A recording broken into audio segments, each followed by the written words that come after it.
Hey, we are in here. We are in here real good.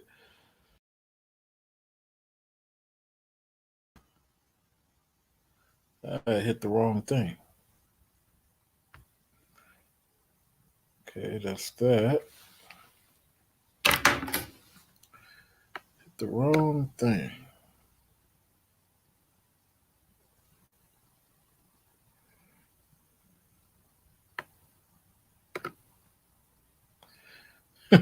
Damn, this thing won't let me edit that.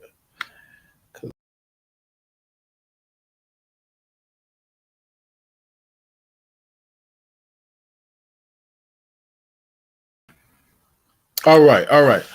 Welcome. So we want to touch on why some of the things are the way they are. A lot of dudes, a lot of dudes are angry with the whole high value or suit and tie message. And I'm going to tell you why they're angry.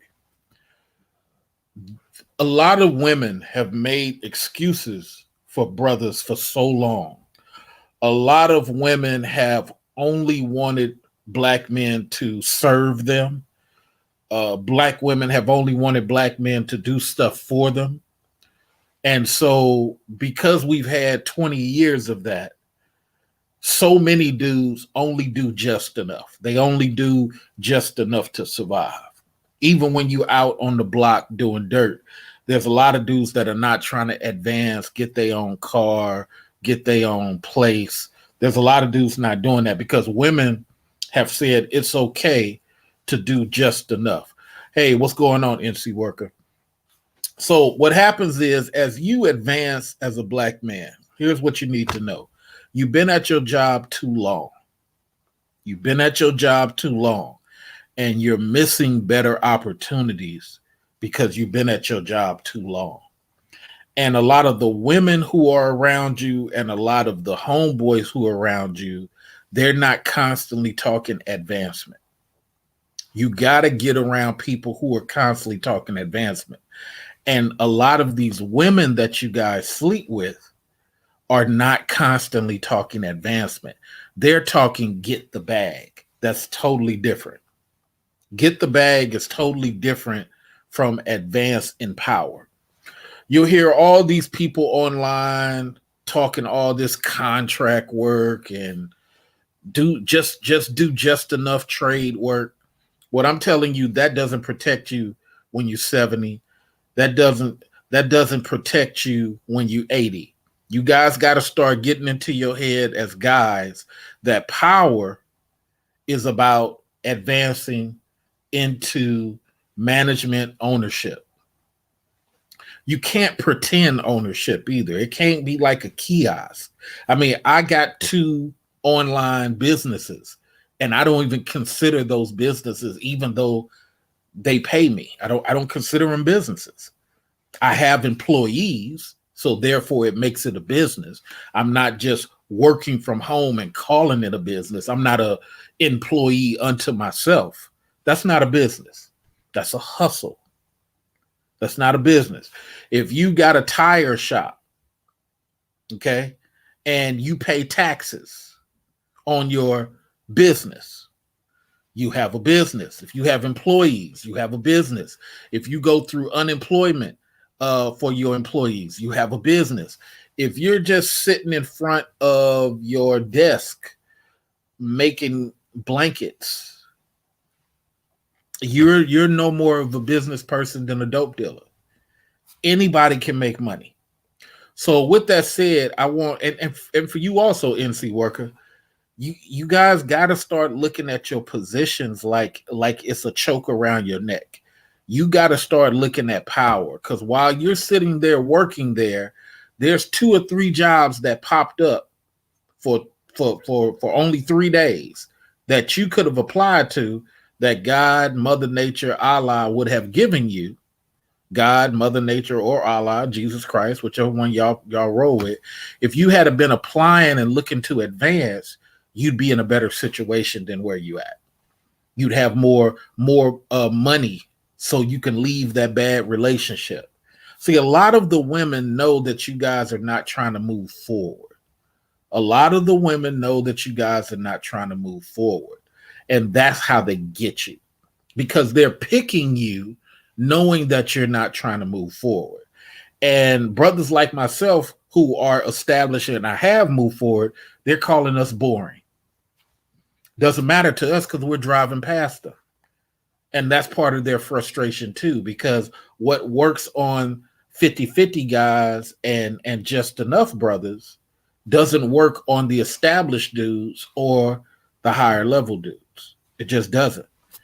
Because for us, we're advancing. And then a lot of times when we say this stuff, some of y'all be like, oh, you're an elitist. Well, what is an elitist? What is an elitist? Most people can't even articulate what an elitist is.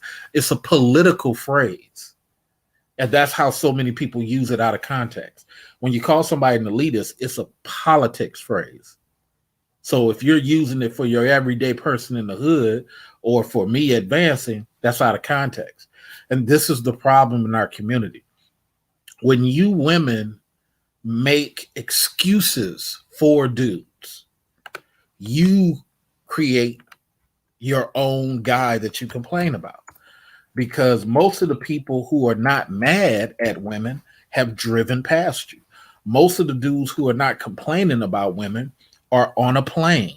Most of the dudes who ain't even tripping are off to the next situation.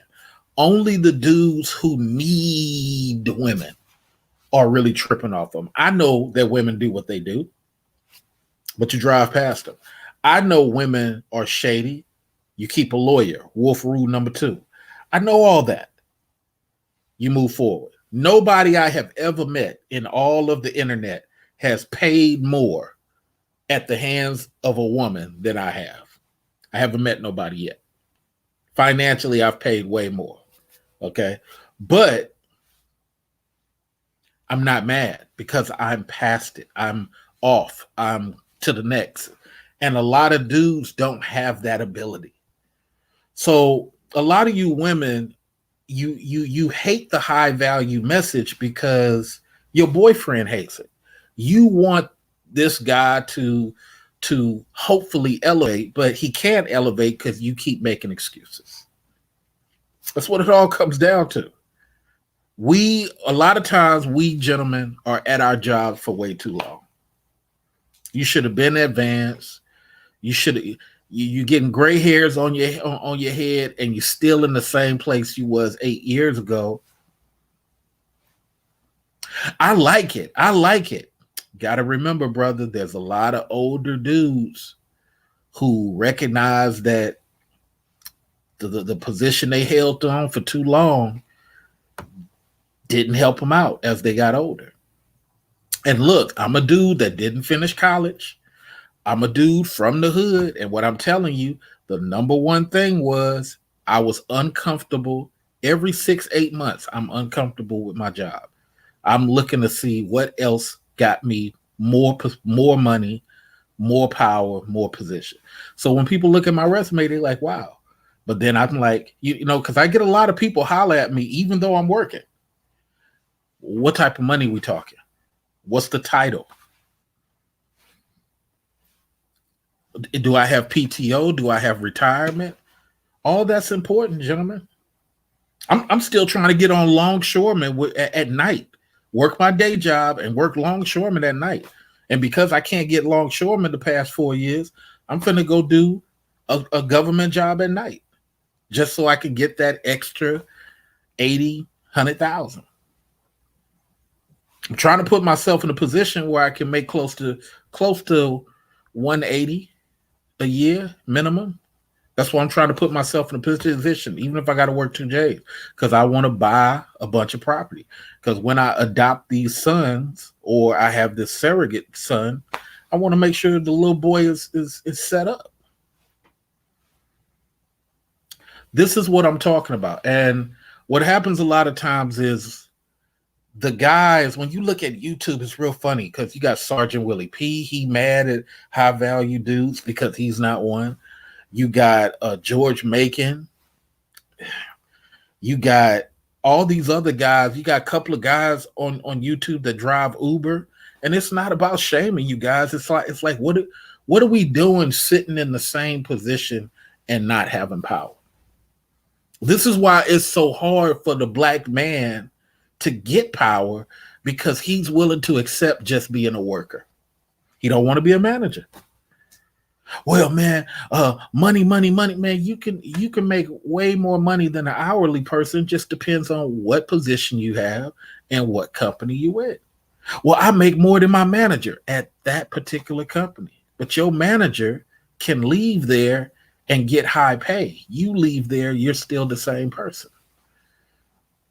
We got to start looking at it like that, fellas. And if you're an electrical engineer, then you need to be the supervisor and hire some people up under you so you can be protected. We got to stop just checking in to work.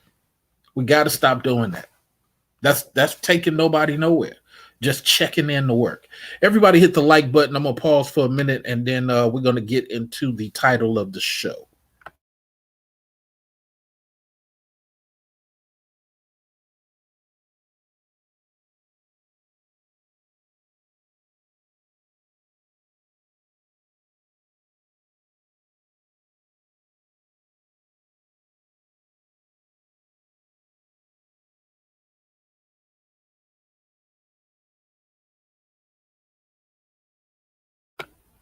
All right, welcome back. So we're going to get into the title of the show. The show is Women Are Afraid of High Value Men. Okay, so as a brother that's established, let me tell you this. It's real weird. The women, because you're a guy who has options, women are totally scared of that. They really prefer brothers who don't have options. They really prefer brothers who are willing to. It's kind of a weird thing, because I run into sisters who don't try to take care of themselves physically, don't try to take care of themselves health wise. Even my own cousin, petite girl, and just withering away, look like she almost dead. You know, got 2 sons, but sleeps on the couch for the past 12 years. It's some real weird stuff out there. And what happens is you have a lot of women who they see that you're established, they see that you're on point, and they want you to come to them. Why? If you want to introduce yourself, just introduce yourself. If you want to say hello, just say hello. If you want to make yourself known, just make yourself known. But when you get to be an established man, you don't have to chase women. You just don't have to chase women. You say, hey, how you doing? You say hello, and you keep it moving. You don't have to chase women at all. And that intimidates a lot of women, because they're used to guys being desperate for them to chase. Hey, come on up, Sheila. We can have a conversation. They're used to guys chasing women, and the guys who chase women either need women, or fascinated by the sex, or they don't have much going on. When you got employees, when you are leading people, you don't have time to be begging women. Hey, Mocha, come on up. You don't have time to be begging women. I mean, as a brother who's established, like I tell you guys, I'm an established black man. The link is in the chat room for anybody that want to come up. Anybody. I'm an established black man. I don't have to chase women. I don't put myself in a position to chase women. And this is why, because some of the men y'all deal with, shout out to Mocha, she spoke about this months ago. Some of the men y'all deal with ain't trying to advance. And some of you women know that about those dudes. Some of you women know that those dudes are not trying to be more than what they are. And the problem is that you don't want your man to be more than what he is. Oh, my man works a job and that's fine. Yeah, I hear that, but that's not power. And as a man, you don't want to be just a worker. As a man, you want to have power. You want to be shop steward. You want to be lead of the team. You want to be Because if you don't, now think about this, if you don't, other men come in and they scheme on how to replace you. I heard one of the manosphere guys said, why we got to compare ourselves to white men? Because the white man's trying to replace you. You've been at your job for 7, 6 years, and oh, I hope you feel good later, Sheila. You drink you some mint tea and some chicken soup. That'll really help. Anytime a man says why we got to compare ourselves to white men, because you should be comparing yourself to all men in business, in work, because those men are comparing themselves to you. At least I ain't a black guy. At least I ain't one of them black workers. The black workers don't produce. So it's a ridiculous statement to say, why are we comparing ourselves to white people when business is business? There's no color to it. If you are a dude driving Uber, guess what? The other Uber drivers are trying to create a better experience so that it limits you getting calls. Oh, ain't nobody gonna stop my money. See that don't even make sense. Everybody's money can get stopped. So when you're a dude who's handling your business, the women get intimidated because they're like, wait a minute, he don't have all that extra time for me. He's not trying to stop what he's doing to be with me. And this is why a lot of black dudes never want to be employers. They just want to get a service job and call it quits. You should never do that. You should always be striving to have more, do more for your children, dude, for your children. But you got so many dudes who are only thinking about themselves. I saw another YouTuber said, well, black men, we ain't never had this and we ain't never had that. How are you going to get it, black man, if you stay still? How are you going to get it, black man, if you never move? Because your woman keeps allowing you to do just enough. Your woman doesn't want to shame you. And I'm saying your woman should shame you. Everybody should get some shame on them not moving forward. You're a man. You got balls. You're getting older. Why are you still doing the same thing? Why are you still doing the same thing? Oh, that works for me. Okay, fine. If it works for you, why are you complaining? If it works for you, why are you in black spaces complaining? Because if you had more, you'd be doing more. Let's see what Lady Mocha got to say. Talk to me, Lady Mocha. Educate me on something.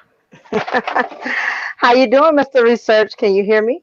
Life is great. I can hear you well. I think it's good to give the people this message because it's just too many dudes out there getting excuses from their women, and then they don't want to advance. And at the same time, they're wondering why the black man is not respected or why the black man doesn't get some of these shakes that women get. Okay. Let me explain it this way.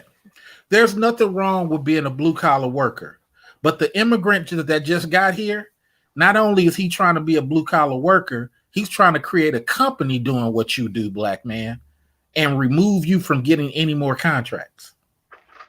It's okay to be a truck driver, but you got Indians, Pakistanis coming over here creating truck culture to where the wives are putting up restaurants along some of these trucking routes for Indian truckers so that their people can stop and get food that they're used to.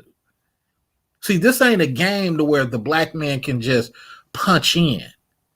You got to start paying attention because it's all about being a manager or an owner now. And even if, Lady Mocha, you don't want to do none of that, at least get with your wife and buy some houses, buy some property, buy the local liquor store. But you got to advance. What are your thoughts?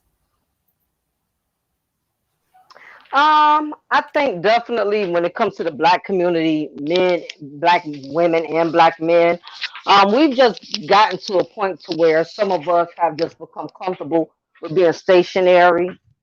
Because sometimes growth takes you out of your comfort zone, and growth requires you to do more. It requires you to put in more effort. It requires you to actually do something outside of your comfort zone.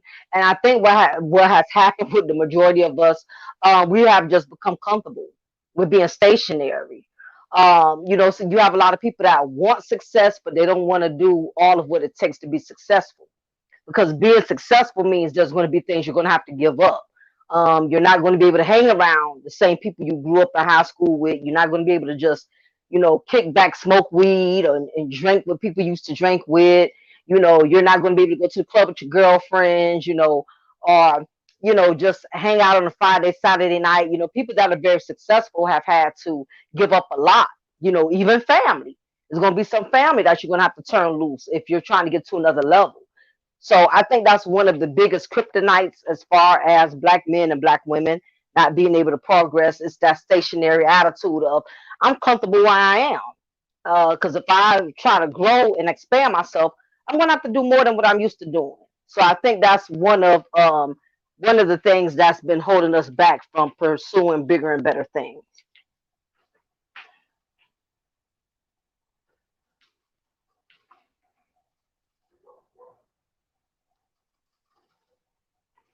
I'm sorry, I was on mute. Absolutely. And I think it's worse for black guys because what I'm seeing, Mocha, I'm seeing black women get pushed out of the office. Mm-hmm. I don't see that many black women in these offices no more. Now, black women are Mm-hmm. doing man jobs, handyman, Mm. security guard. I see so many, Right. I see so many black female security guards, and I'm not mad at it. But please remember, you're not promised that job. Mm-hmm. You have a contract with the security company, not that place you're working. That Mm-hmm. place, that Agreed. place can end the contract, and you go back to the security office, and they say, "All we got is $7 an hour jobs." That was our main client, and we lost it. You have no guarantee when you in some of these service jobs, and some of these contract jobs are limited for a while. Yeah, you might be lucky enough to be working at them for 3 to 5 years, but guess what? When you hit 38, 40, they're gonna start HR gonna start looking at you. Well, Lady Mocha is Yeah. costing us a lot on insurance. We might hire this 18-year-old that don't know what she doing, and just give her training. I've seen a woman who was at a hospital for 20, 25, 27 years. They just fired her. She I ain't never she ain't never brought none of her family members in, ain't never built a coalition to protect her.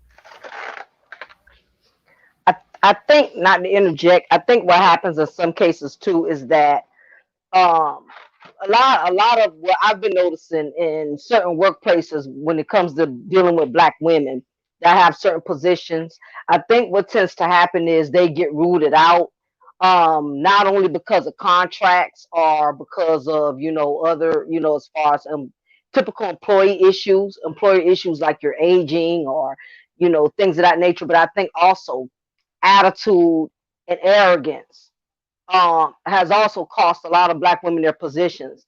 I've noticed it where I work at. I noticed certain sisters that get to climb the ladder, and they'll get a certain position, and all of a sudden they lose that humbleness. They lose that humbleness. They lose that attitude. They start climbing the ladder. They start looking down on people. They start getting out of character. I see it all the time. I've seen it at all type of places where I work, where some black women, not all black women, if it doesn't apply, you ain't got to apply. But I've seen some women who climb the ladder and they get arrogant, they get boasty, they start mistreating employees, they start, mistreating other sisters who they feel like are underneath them, because once they get titles, once they get those big names, executive director, manager, supervisor, director, when they start getting these titles, something about titles seem to boost their ego. So now they feel like now they don't have to humble themselves. Now they feel like they can talk to, you know, other black women all kind of way. They definitely feel like they could talk to other black men all kind of way. And I think what tends to happen is a lot of these sisters gonna be catching on But a lot of the time, these employers, they keep letting these black women get away with doing the stuff they do because what they're doing is they're giving them enough rope to hang themselves. And it's sad that you have some sisters they don't catch on. You know, they figure because they've been sitting in the office or sitting in a certain position for a long time, they feel like they're exempt. But what a lot of them don't understand is a lot of these companies, they will intentionally allow some of us as black women, they will allow us to get away with murder for a long extensive amount of time on these jobs. And all that is just rope. It's just rope after rope after rope because they want us to hang ourselves. That way, when they get ready to throw that hammer down, we can't collect no unemployment. We can't, go back and fight for our position because when they get tired of our attitudes and they get tired of our bigotyness and they get tired of our cockiness and they ready to throw that hammer down, they're going to have a list of so many things we have done wrong throughout our years of employment within our company. We're not going to be able to go back and backtrack and, be able to fight for it. We're not going to be able to fight for the position because they're going to have so many F's on our report card. Because I've seen it. I've seen black women who think they're really powerful and get walked out the door when they least expect it. Yeah. I've seen a lot of women who said, one of my Wolf students, his mom worked at a certain place for X amount of years, couldn't even go back and apply if she wanted to. It's just a weird thing that happens. Where I work now, one of my gay colleagues was like how he used to work with a bunch of these black women and they retired. And mind you, my whole office is Asian. You know what I'm saying? It's like they didn't bring nobody in. You know what I'm saying? Mhm. And what was so crazy is while I was gone from California, they had a hiring mecca for what I do where they were training people for years. And I'm like, this is crazy. It's like when you leave your home and then white folks take over and help black people more than black people. And Yep. and it's like, but then these same black people, once they see you rise, oh, you're an elitist, you're a coon. Well, why? Because you're not trying to advance. If there were two of us working here, we'd have more power. If there was five of us working here, we'd be respected more for our word. But this is why with this title, I say it's hard for me as an established brother. I'm not even high level Mhm. yet.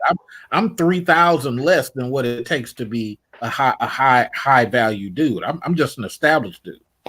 So it's like when you running into certain women, the lack of camaraderie, the lack of understanding warfare, talking how you talk on your show. It's like, come on. I mean, I'm not asking nobody to be a beauty queen, but have some understanding about what is really going on out here. And if you can't, then guess what I'm not going to do? I'm not going to get caught up in your beauty. I'm not going to get caught up in your booty because and this is why I tell all the guys here who are fans over here, I'm so looking past all that. I got to have a chick with brains trying to establish something. It's just so difficult though. And then you get these non-black women who have all that I'm constantly avoiding because I'm waiting for something dark skinned. It's weird. What are your thoughts? As far as I want to be clear on what you're asking. As far as the title of how a lot of the established guys, I'm not talking about the dudes that are a-holes. It is kind of difficult for us because the women want us to behave like the 50-50 brothers, chase them and convince them, and there ain't nobody doing all that. Not when you established. But I could be wrong. Educate me. Should I be chasing? Should you be chasing? Yeah. Should I be given? should I be giving a cashier at a parking deck a shot? No, but what I will say this. It boils down to you have to understand the psyche of that particular female. You cannot look at her external attributes. You cannot look at the fact she's college educated, so that would make her more, qualified or compatible as far as woman or wife material. You can't go by definitely looks, and you just mentioned that you definitely can't go by looks anymore, because just because a woman has the assets, in the looks, that does not make her wife material. That does not make her qualified either.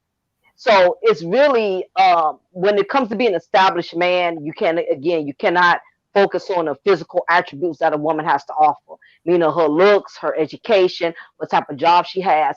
You have to go into her psyche, her mental, because I know some educated sisters that's crazy as hell. I know some church going sisters that's dysfunctional. I know some well attractive independent women that are dysfunctional. I know women that are single and don't have any children, but they are dysfunctional. And then we have the baby mamas that are dysfunctional. So, single mothers. So, there's so many levels of dysfunctional behavior when it comes to dealing with Black women. So, Well, it's very imperative that you look at her mindset. Go ahead. this is what we kind of look at. Um, there's this term: I rather fail with a foreigner. And the sad thing is that when we talk about mindset, when you're an established dude, unfortunately, you have to look at what a person is doing in life for foremost. I don't have the ability to look at people for their mindset if they're not sustaining themselves. Let me use that word. If they're not sustaining themselves in life, I can't even look at them to be cool with the mindset, because how we as guys look, and I know women sometimes they like work with that sister, but I'm telling women, don't work with none of these men. You have to be an established person. You just gotta be. This is 2020. Ain't no more mistakes. Immigrants are coming in every day. So it's hard to get with the mindset if a person is low level achieving, because from my experience, I could be wrong, but from my experience, the mindset a lot of times, if it doesn't have the work ethic already in place, then it starts to eat away at the person who is achieving. It starts to eat away. And I think I get what you're saying. And not to interject, but you're in terms of, you're basically saying they still have to, because of course when you meet somebody, you're not going to automatically think about mentally. I wonder how her brain or how his brain exactly. operates. You have to see what do they have to prove. They have to have something to show for that. That they have to have good presentation on the outside before you are even interested in what they have going on mentally. So Exactly. I get what you're saying on that note, but I guess to break it down, what I meant by mindset, of course, because nobody's not, I mean, no, even a Black woman, I'm not going to look at a guy and be like, oh, I wonder, I bet he's very smart and intelligent. Just looking at him, and he's, standing on the corner, you know what I'm saying, begging for change in front of the liquor store. I don't want to know what's going on in his mind. If I can already see physically, just the outside, just based on a little bit of what I see up front, that he's look like he's not going anywhere. Of course, I'm not going to take the extra initiative to try to get to know him mentally. But what I was saying was that, but past the physical attributes, once you've gotten past that, maybe I should have clarified that. Once you've gotten past that package, that pretty package, whether if she's attractive or she's educated, whatever she had going on good about her physically on the outside that made you interested in her in the first place, you cannot just focus on that thing and that thing alone. You also have to look at the mental psyche behind that, because again, I know some sisters that are very highly educated, but they have a lot of dysfunctional issues within themselves that they have not dealt with. And that's the part that I was speaking upon. Yeah, because I'm thinking about having some people call in for next week because they're cultural women are totally different. Cultural women, and I've heard you speak in your Louisiana way about how you have certain marriage ethics with you and your husband, and even relates to your husband's child, and you have ethics, you have traditions or things you've said in your mind that regarding of how I feel, this is the way that needs to be. And I think that's lacking in a lot of women who quote want to be married. That marriage stuff is hard. You have to swallow your tongue quite often. You Oh have yeah. you have to wait and be patient. You have to Mhm. take a walk. You have to make sure you're not misunderstanding. Mhm. And a lot of women, for us as guys, Mocha, we know they got the bailout spirit. They know Yeah. they know they can go to court. They know that many of them will get a free lawyer as long as they sign that welfare paperwork. And they'll sign that welfare paperwork even if they got a job Mhm. just to get Mhm. that free lawyer. I had to explain to somebody who worked in the government that didn't realize that welfare paperwork, you and I talked about this a long time ago when you came on my show, but once Right. they fill out that welfare paperwork, they get an appointed lawyer Mhm. who is fighting for the quote unquote child and the benefits. And I had to explain to my homeboy, he's married. He said, "Well, my wife got welfare and I ain't had to repay it." I said, "Because you were married. If you're unmarried, whoever she put down on the paperwork got to repay it." He's like, "Well, that don't even make sense." I said, "That's the Ronald Reagan 1986 law." Mhm. You Very true. got to know these laws. So yeah, so part of me making this thing is I defend the high value message a lot because number one, I want brothers to move forward and advance in what they do, not just check in. I know so many friends of mine who now that I've returned back home, they worked somewhere for 15, 20 years, and then those companies just pulled the rug from out of them. And one of my friends, he worked for the school system for years, and now he working at Home Depot. Don't have no transferable skills. Mm. You see what I'm saying? No, don't have Yep. no transferable skills.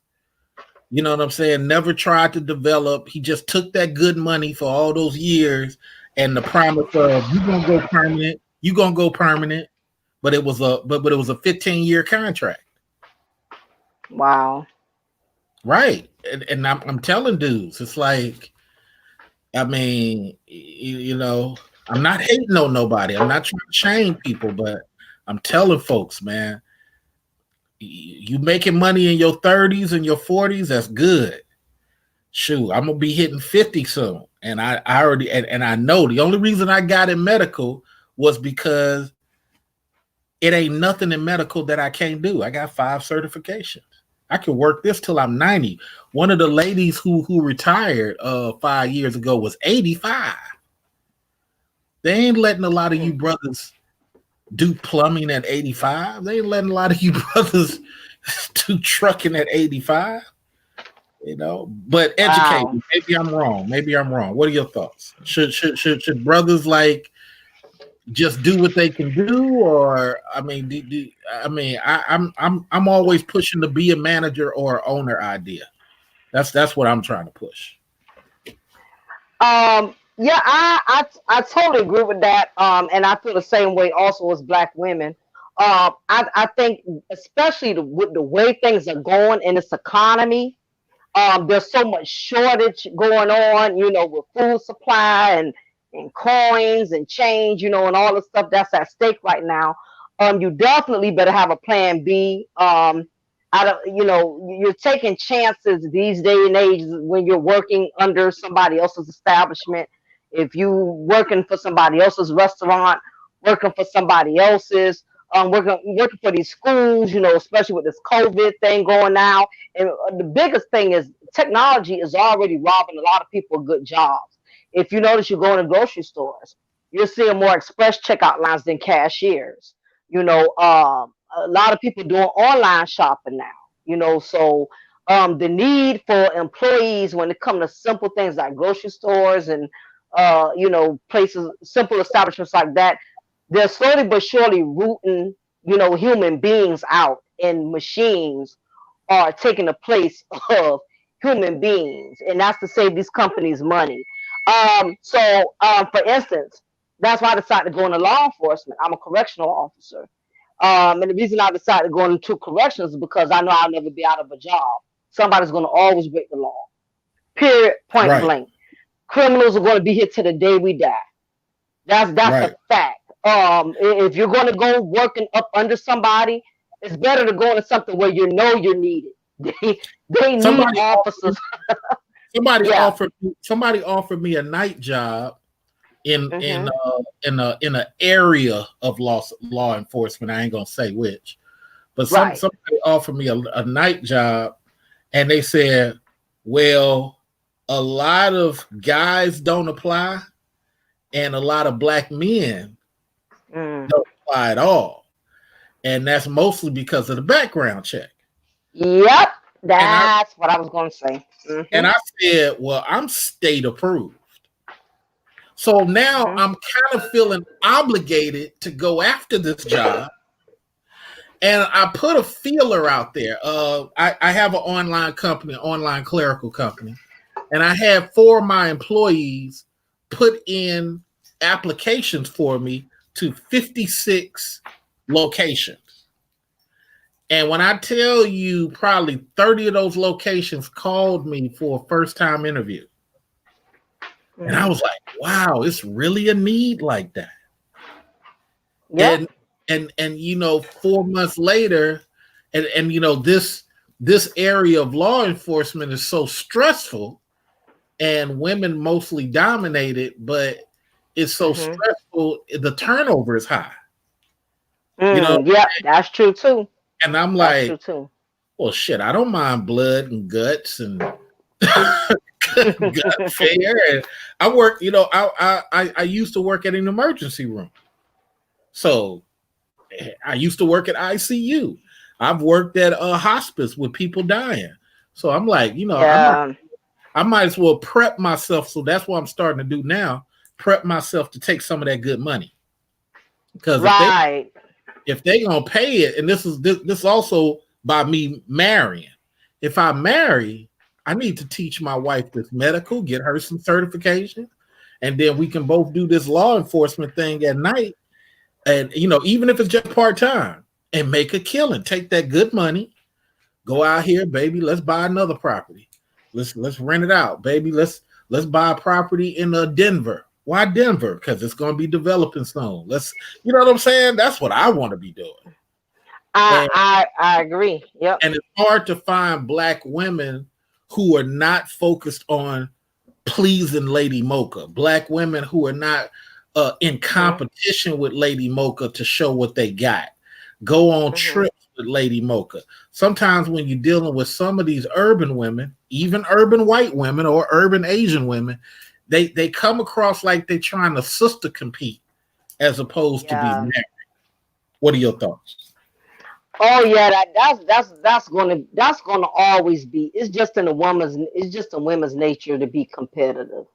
And what I notice is that, especially when it comes to, sisters, we don't have each other's best interests.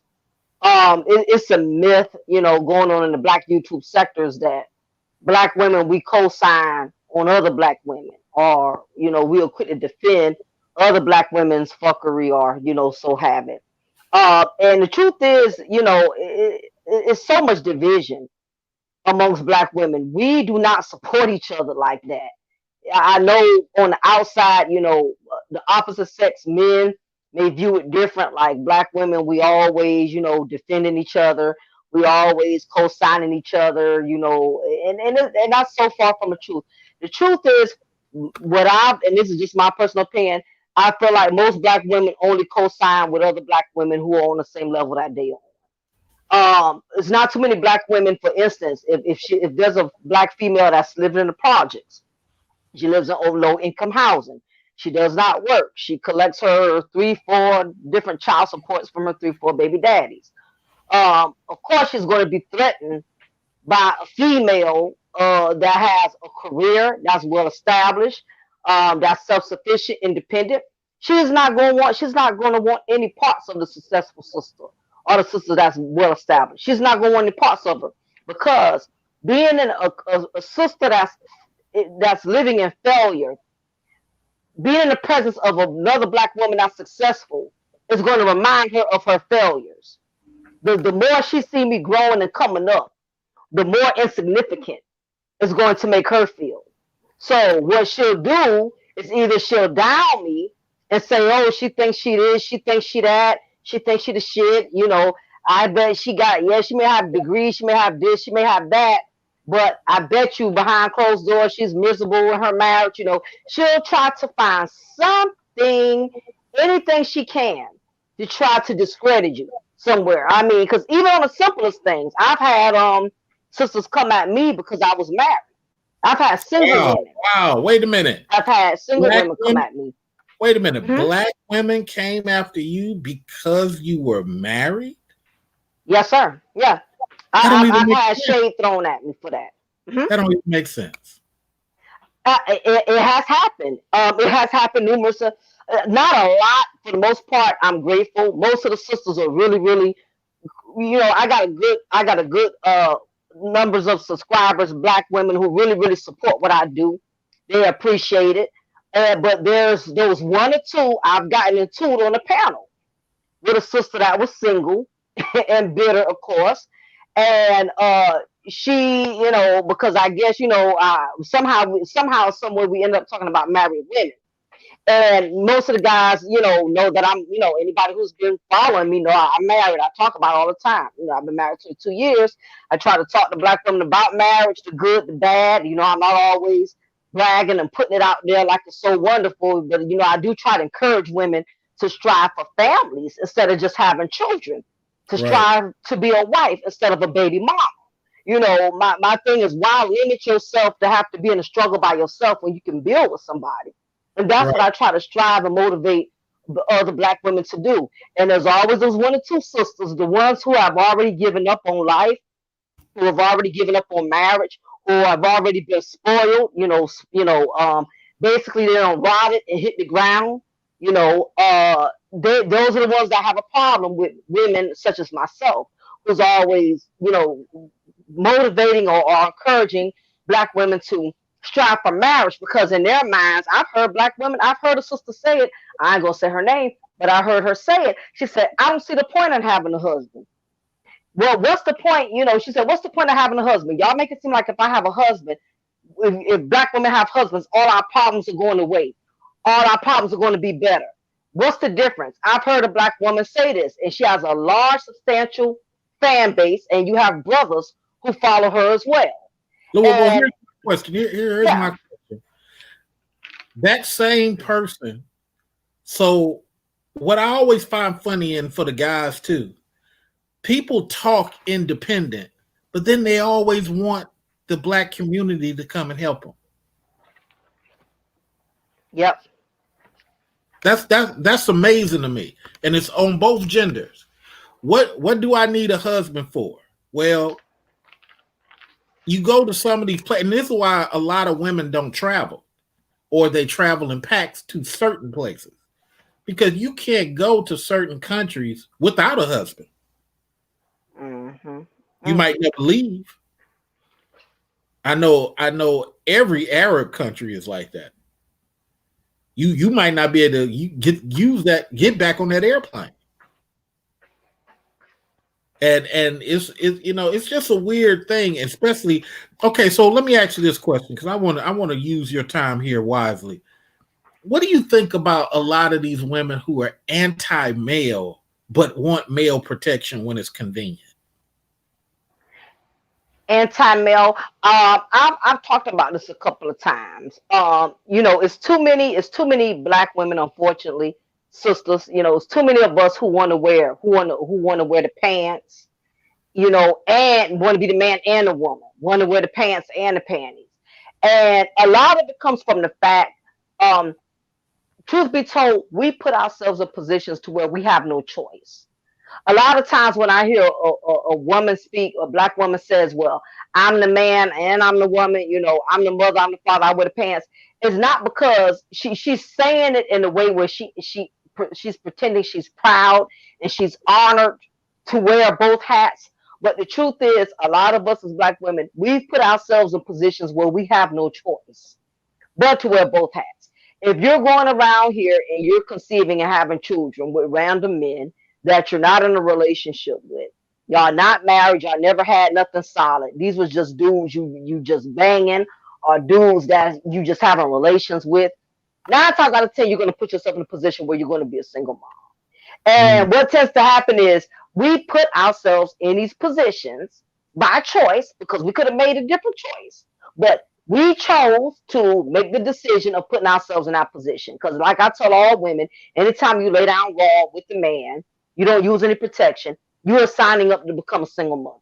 It don't take a genius to figure that out. And you'll be surprised how many women get offended when I say that. Like, oh, how dare you? But that is the choice that you made. You did not protect your womb. You did not protect your vaginal area. So if you lay down with a man single, you can become a single mother. So what tends to happen, what I notice is when we put ourselves in positions and we make poor choices, instead of acknowledging the struggle, instead of us admitting to our faults, what a lot of us as black women, what we tend to do is we celebrate the struggle. In other words, to make it more clear, if I put myself in a messed up position, like the example I just gave you, where I became a single mom because I'm out here letting different random dudes raw dog me, and I'm not protecting myself. I got 3, 4 little pookies and ray rays. Instead of me confessing to other sisters or to other people, I could have made a better decision. I should have chose better for myself. I should have chose better for my children. I should have put myself in this position. She's not going to say that. Instead, what she's going to either say is, for one, all my baby daddies are deadbeats. She's going to automatically deflect and blame it on the men. She's not going to take accountability. That's not going to happen. She's going to blame the men, the 4 or 5 Pookie Ray Rays who she decided to lay with. She's going to automatically blame them and call them the deadbeats. Or she's also going to do number 2. Well, I'm proud to be a single mom. I don't mind being a mom and a dad. I don't mind wearing both hats. I'm single mother. Hear me wrong. I'm a proud single mother. So what tends to happen is we won't acknowledge the struggle. Instead, we'll celebrate the struggle. And so anytime you hear a black woman, anytime you hear a sister says, "Well, I'm okay with not having a man around," she's not okay with not having a man around. What it is, she knows she has put herself in a position of where there's not going to be a man that's going to come around. There's no man that's going to come on in her life and become a janitor and be the cleanup man. Not when she has had 4 or 5 little Pookie and Ray Rays. It's not too many dudes that's going to come in and be the janitor and clean up some mess that another dude's left behind. She knows that's not going to happen. So that's her way of trying to convince herself that the decision she made is not that bad. So yeah. Let me ask you a question. So this is about guys. Again, you don't have to do certain things to make money. Me personally, I don't think there's any difference between a dope. Hold on, something's playing. I don't think there's any difference between a dope dealer and a hustler. If you out here selling whatever, you making money for a limited time. You got to go pump out another product, make another sale. I mean, that's just how I look at it. The reason I call it career established guys, because those guys work in an industry and your check come every 2 weeks. You work in an industry, law enforcement. All you do is go punch in and work the process and your check come. You ain't got to make negotiations. You ain't got to get in certain numbers. You know what I'm saying? You ain't got to do all that. Mm-hmm. You punch in, your check comes. And I just see too many dudes. They fall in love with the idea of go get a trade. Okay, but you don't own the company that is hiring. And then these are not black companies out here. They're Irish, Russian, Lithuanian. So yes, you are qualified. Well, they'll just hire the most qualified person. No, they don't. They do that every now and then, 15, 20%. But most of them are hiring their culture first. That's why when you go to some of these places, you see nothing but that demographic of the owner. Yep. Or the manager or the HR rep. You know, so it's like you get this stuff, man, and it's like, wow, man, why? Just like I'm on the diversity impact team now, right? Why is it we don't have a lot of black men working here, yet we don't have a lot of black people even willing to volunteer for this? And the people who are running it is an Indian lady and a Latin guy. Demographics that are already being served. So it's like it's crazy. And then here's my other question. I say all that to set up this question. You don't have to wear a suit, but why are these dudes so intimidated by suits and blazers and sports coats? Why does that make them so angry?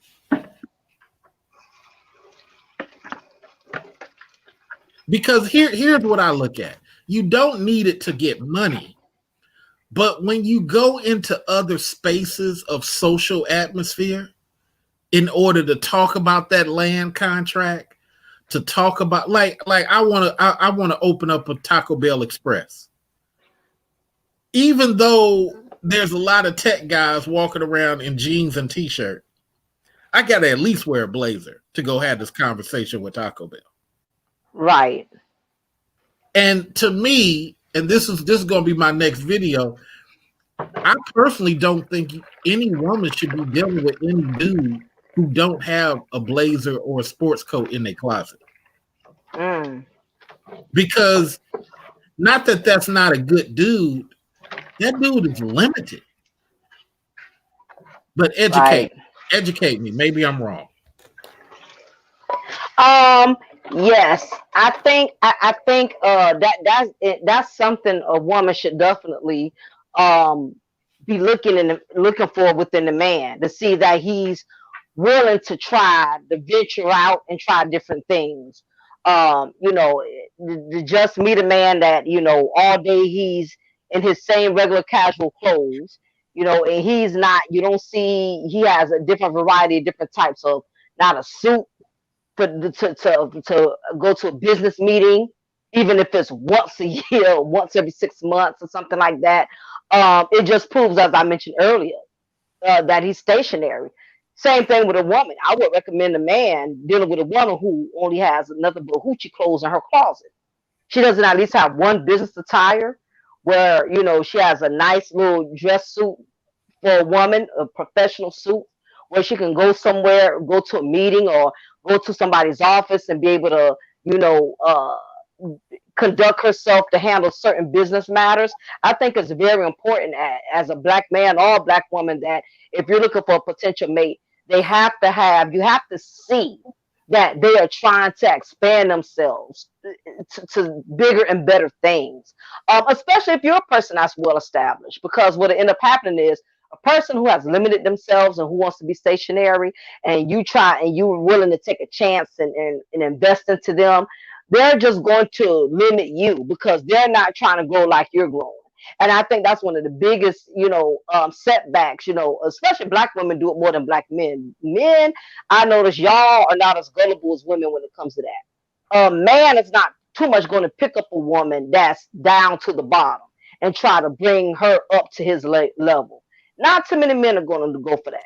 No, now, I do see women do it a lot, though. Because it's time consuming. It's time consuming to try to convince a person who's not used to being led. Shout out to Future Society of Gentlemen. He says, I disagree, Q. It depends on the chick. If she a bumpkin, then a blue collar worker. No suit guy is her top. So I understand the blue collar worker thing. It's just that I don't want ladies to get mad at blue collar workers. You got to stop getting mad at blue collar workers. A lot of blue collar workers, they are who they are. They where they at. And if you one of these women who ain't happy with that type of thought process, then I don't know what to tell you, because he likes waking up, going to his particular job, messing with his truck. I went over a homeboy's house a couple of years ago. His house was a mess. Wow. But, you know, he has children. And he's a blue collar guy. Nothing wrong with that. Okay. But he got some woe is me problems. And looking from the outside, it's like, bruh, this doesn't represent the money you bring in. You bring in about 135 a year. And y'all looking like y'all do, you know, his wife doesn't work. And the house is nasty and she doesn't work. Oh, it's a mess. And he does. Oh, it's a wow. mess. Yep, I know a lot of men I know a lot of men who are married and work hard, work truck drivers, you know, got good jobs, and they come home to nasty houses. Wife, you know, don't work, you know, he has to play hopscotch when he comes in the living room. You know, trash all over the place, not cooking, not cleaning. I definitely think that's not a good look for any wife, because I feel like any man that's out there working and providing for his family, he shouldn't have to come home to a nasty house. I shouldn't have to come home to that mess. Some of that I kind of don't understand, but you know, it is what it is. I mean, and then I got another homeboy. He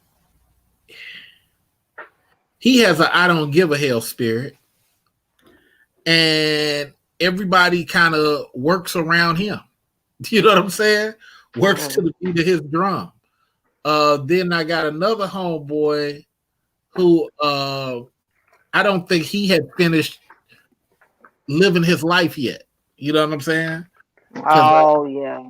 I had to remind him, man, if you want your wife to look hot, hire her a trainer. You know what I'm saying? I mean, have her, you know, pick out the clothes you'd like to bang her in.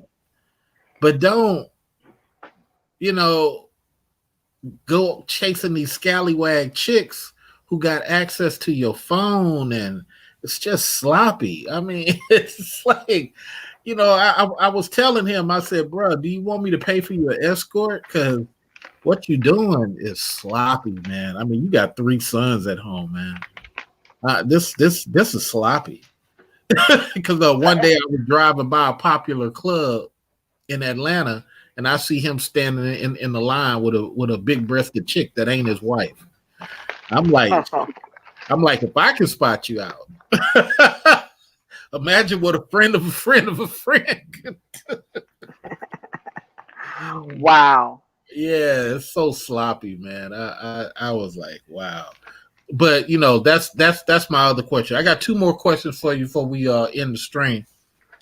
You know, I hear a lot of dudes, and it just to me, it's so uneducated when a dude says, you value yourself. You shouldn't set yourself by no white man standard. Wait a minute. You're setting your stuff by world standards, not white man standards. All men, Chinese, Asian, African, Grenada, Jamaica, Panama, that's what you're setting yourself by. It doesn't have to be a white man standard. But I think women protect these dudes from being shamed, because these dudes don't understand that you're not competing against white. You're just competing against other men who work in the field that you work. If you are, like I said earlier about Uber driver, if you're an Uber driver, you're competing with all Uber drivers, especially the guys. Now they got laws coming out that they're trying to pass to make Uber drivers pay for their own stuff. See, a lot of people Mm. don't know that. They got these laws coming out. They're trying it in California to make these Uber drivers have to pay for their own stuff. And if they paying for their own stuff, because Uber drivers complained that they wanted medical and all this type of stuff, right? Oh, yeah. But your contract. So that's the problem. And I think, you know what? I think also, not to be jumping around, I think that's why people don't understand that when we was unions back in the day, when our parents had unions, that was really the way to go. Because, when I talk to most people, man, sometimes people need to be fired. Sir, that jealousy, why would you? Because sometimes I'll be working and then people don't work. And sir, there's a process for that. So you're willing to make it a at work job just so people can get fired, but you got to remember, then now you can get fired for no reason. Exactly. Yep. Now, Tom want his cousin to have your position. Now you get done. Well, I do my job. That don't mean anything, sir. I had to explain to the security guard outside of my job.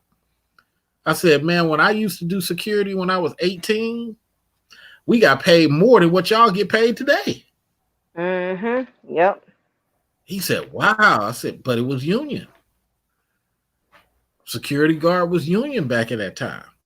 To get fired, you had to have 3 write-ups. And then and then they would switch you to another building. Like if me and Lady Mocha got into it, they would switch me to another building. I still get paid. I don't know. It's crazy. So my second to last question is, why are these dudes saying uneducated things like every man has value? I think they're taking the word value too literally. It's been so many emphasis on high value, low value. I've been hearing that word floating around in the YouTube sector, in the black YouTube sector for quite some time. And my thing is, value, what does that mean to the individual? Because everybody does not value the same thing. You get what I'm saying? Well, in business, value comes from not the individual, but outside people. Right. Well, of course, yeah. And that matter. Lady Mocha is at her law enforcement job. Do they rely on Lady Mocha always having the answer? Do they rely on Lady Mocha to always come to work on time? To do her? Is she professional at all times? Well, that can't be Lady Mocha, because I love when she come to work because I know stuff's going to be right. That's value. And right, exactly. And as it relates to men, a lot of men don't have respect in the business they work. And when you say don't have respect, meaning like they don't take their job seriously or they're not professional. The people around them don't miss them when they're not there. Okay. The people around them only see them for laughs and jokes. They don't, if they're not there, so what? Yeah, it's funny you mention that, because even in law enforcement, I see that I'm seeing that quite frequently with a lot of the black males that work there. They really don't, take their job serious. Right. We have a young man in there. As you were talking and I was dissecting what you were saying, it made me think of this young man in my particular department. I'm a correctional officer. So he has gotten to the point to where, he's becoming dead weight to our watch. Right. Because he's gotten to a point to where he's nonchalant. He's not really taking any real pride and care into his profession. And he's kind of effing off, he's letting the inmates do what they want to do. Kind of, he's not really putting his foot down. He's not using his authority. I can't wait. I can't wait for Harris to check in. I know we'll get. Yeah, it's just he has no real authority, and it's gotten to the point to where he's even admitted to me personally, he's like he's tired of what he's doing. Right. He's tired of it. And I'm like, well, in the back of my mind, I'm like, if you're tired, wouldn't it just be best to put in your 2 weeks and transfer quit? out or transferred out versus you're effing off and waiting for them to fire you to where it can go on your post certification. And when any law enforcement officer tell you if anything goes on your post record, you are screwed. You can never, ever, ever get another job in law enforcement over something as simple as because you just admitted, and I have an issue with that. Whenever somebody is working on a job and they say they don't care, once anybody makes that statement, that basically means that job the job is going to be in jeopardy. They're willing to put everybody else in jeopardy. When everybody says that, yeah. And they took it from somebody else that probably could have did it better, wanted it better. Exactly. You know what I'm saying? And then here you are with your 9 times out of 10 black face, making the image of, and I'm just going to say this for me, not that you saying it, black males look bad. All this whining and complaining. Here go my last question, because I saw another guy. You don't have to do this and that to have value. Well, then we start asking, how many black men did you hire? How many black men have you helped in the past 2-3 years?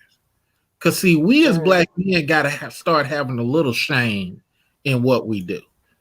And not that you got to help nobody, but it's just a real funny question how a lot of dudes be in these circles and ain't made no impact.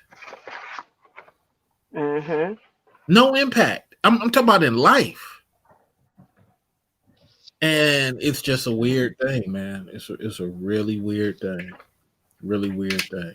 So yeah, my final question is, why are women simply not going for the guys who are constantly competing with white men in the boardroom, in the office, in the captain of the police force, sergeant of the dispatchers, lieutenant of the medical patrol? Why are they not going for the top tier people? Because obviously these women and these Pakistanis are doing that. It's more simple than what you think. The reason why a lot of us as black women are not aiming high for the men that are striving to become really successful and men that are climbing the ladder is because once a man climbs a ladder, 9 times out of 10 he's going to require you to do that. And if you're with the man that's very ambitious, eventually he's going to seek for you to be ambitious. Now that's not a problem for a sister who's ambitious, because all it's going to do for the ambitious sister is going to motivate her even more to strive as hard as he's striving. Now for the sister who already doesn't want nothing out of life, who's low level, who's comfortable with just getting by, who for one is uneducated. If she's a sister that's uneducated, she's definitely not going to be able to relate to a man that's climbing a ladder and trying to reach a bigger successful point. She's not going to be able to relate to that. So that's the reason why a lot of these sisters are aiming for for guys that want to be stationary, because they are stationary. As long as I'm to the bottom, I'm going to pick a guy that's to the bottom. You know why? Because I can relate more to his struggle. A man that's very ambitious, I'm not going to be able to relate to him. I'm not going to be able to come up to his level. He's going to require more of me. And because I know he's going to require more of me, and I don't want to do no more than what I'm doing. I don't want to be no more than what I am. I'm not about to get with a guy that's trying to reach another high level, because again, that's going to take me out of my comfort zone of not being a nobody. So that's the issue at hand. You know, it's so funny you say that. I had a woman when I first got back here. She stayed in Sacramento, which is maybe like an hour away. She was cute. She was about 5 foot, 5'2", petite. She was 40, looking like she's 23, had freckles, wasn't even into, I wasn't into none of this stuff, right? That she was light skinned. But you know what? I was like, I give her a shot. She got good genetics, and you know, and she Hmm. had two teenage daughters. Now here I am with none of these problems. I you know what? Talked to her the first time, met her on a little date now, and said, okay. Then I didn't hear from her. Then I said, well, I ain't gonna stress her. I'll see if she calls. Didn't hear from her. Called her after about 2 weeks, second time, because I thought she gave me a call by then. She said, well, I didn't call because, you done traveled all these places and read all these books. I don't have nothing to bring to the table. I just like to fuck.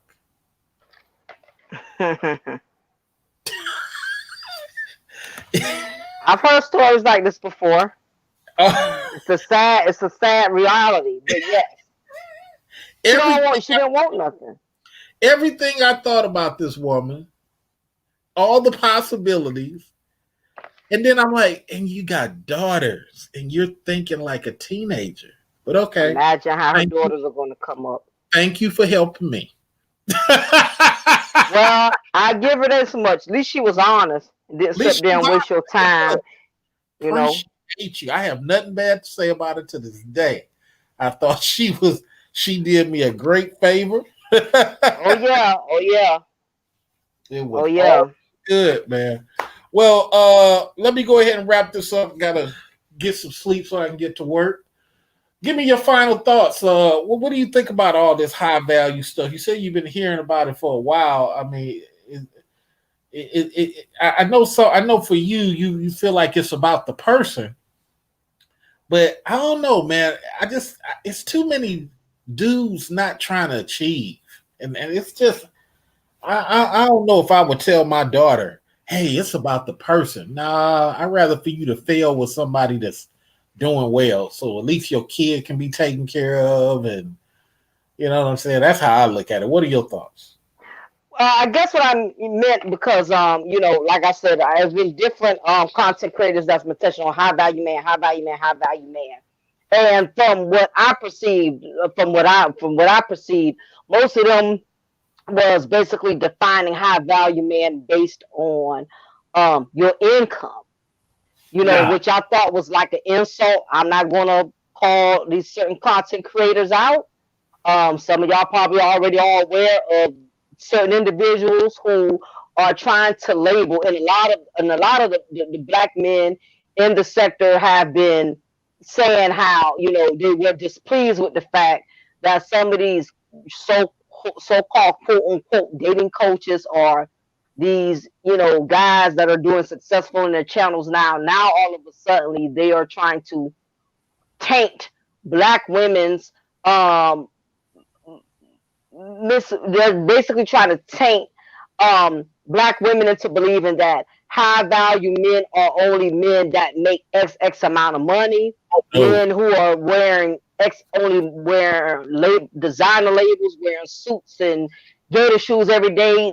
That's kind of what's been floating on about the high value men, and they're even coaching some of these black women and telling them the things they can do, and giving these black women false hope. Because the truth of the matter is, like I've told a lot of the sisters on my channel, I don't care how many of these sisters listen to these guys preach about how you as a black woman need to get a high value man, and he needs to be in a certain type of bracket, making a certain amount of income. The truth of the matter is, a lot of us as black women will never be qualified to be with high value men. if Well, that's what they're talking about. I, Because some of us will never fit because we don't have the mindset again to deal with men on that level. But there you go go. ahead. No, there you go. That part. That Yeah, part. and that's the part that a lot of these dating coaches aren't being honest. You know, they're giving these women false hope. A lot of us are not qualified because the truth is, a lot of us don't have what it takes to deal with the man of high value.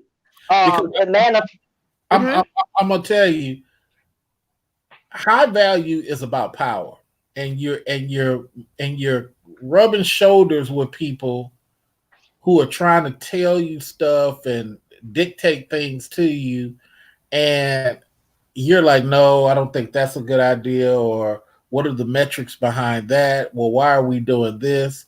Why are we doing those numbers? See, it's the guys who are not competing mentally with white folks don't know that. They just taking orders. And taking orders is different. And it's really not about the money.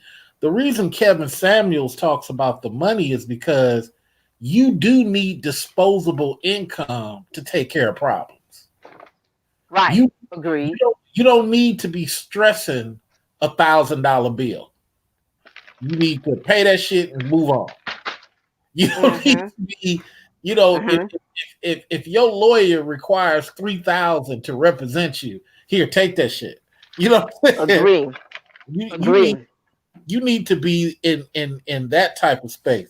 I'm gonna stick around because Nepal is here now, but you need to be that in that type of space. And my thing is, and thank you Nepal for coming through.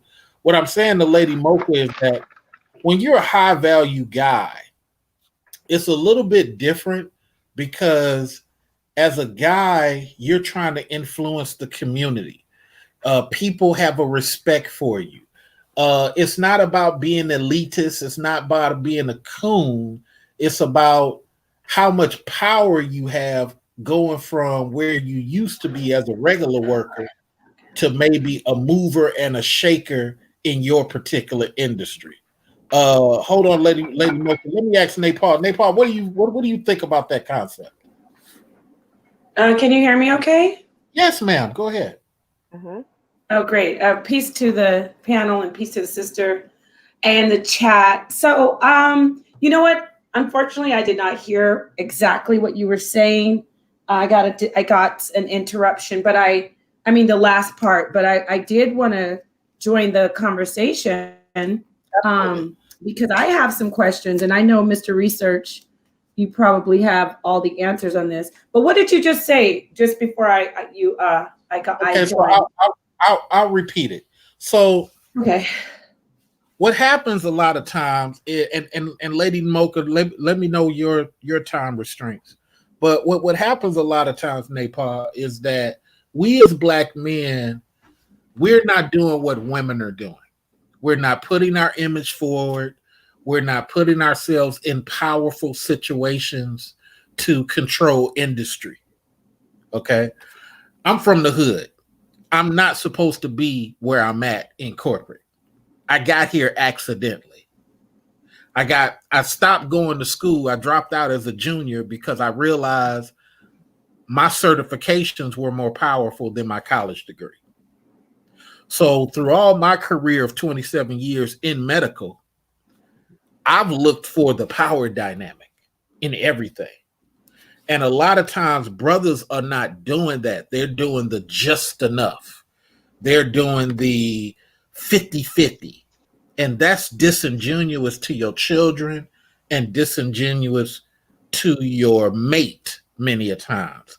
And lastly, some of these arguments and stuff that transcend with the black man and the black woman is because for us as brothers, we're not excelling the way we should be. We're not trying to be supervisors, managers, or owners like all other men are trying to do. And then what happens is their children become the managers of our children. We'll go to Nepal first, Lady Mocha second, and then NC Worker. Nepal, what are your thoughts? I mean, you said a lot, and I can't really. You're a man, so I don't really know. I guess you would know better if you say brothers aren't aspiring to be the supervisors and the managers. I don't see it that way, so I'm not really disputing that part. But I did want to stick on what you said about how you're not putting yourselves out, like marketing yourselves at just as the women are, right? That's what you said, pretty much. Yeah, true. Okay, I mean, as far as our image of power, strength, always being on the microphone ain't there. Okay. Well, I just think there are different roles that I mean, for me, I don't think it's about, this is my opinion, I don't think it's about men marketing themselves like women do. I think it's more like what you say when you made power moves. I think they're in the background more in that aspect, getting things done. I mostly wanted to get on here to just ask questions about, the balance of this high value conversation. Okay. I don't want to move this off the track. I know you guys are on a certain track, but when you can.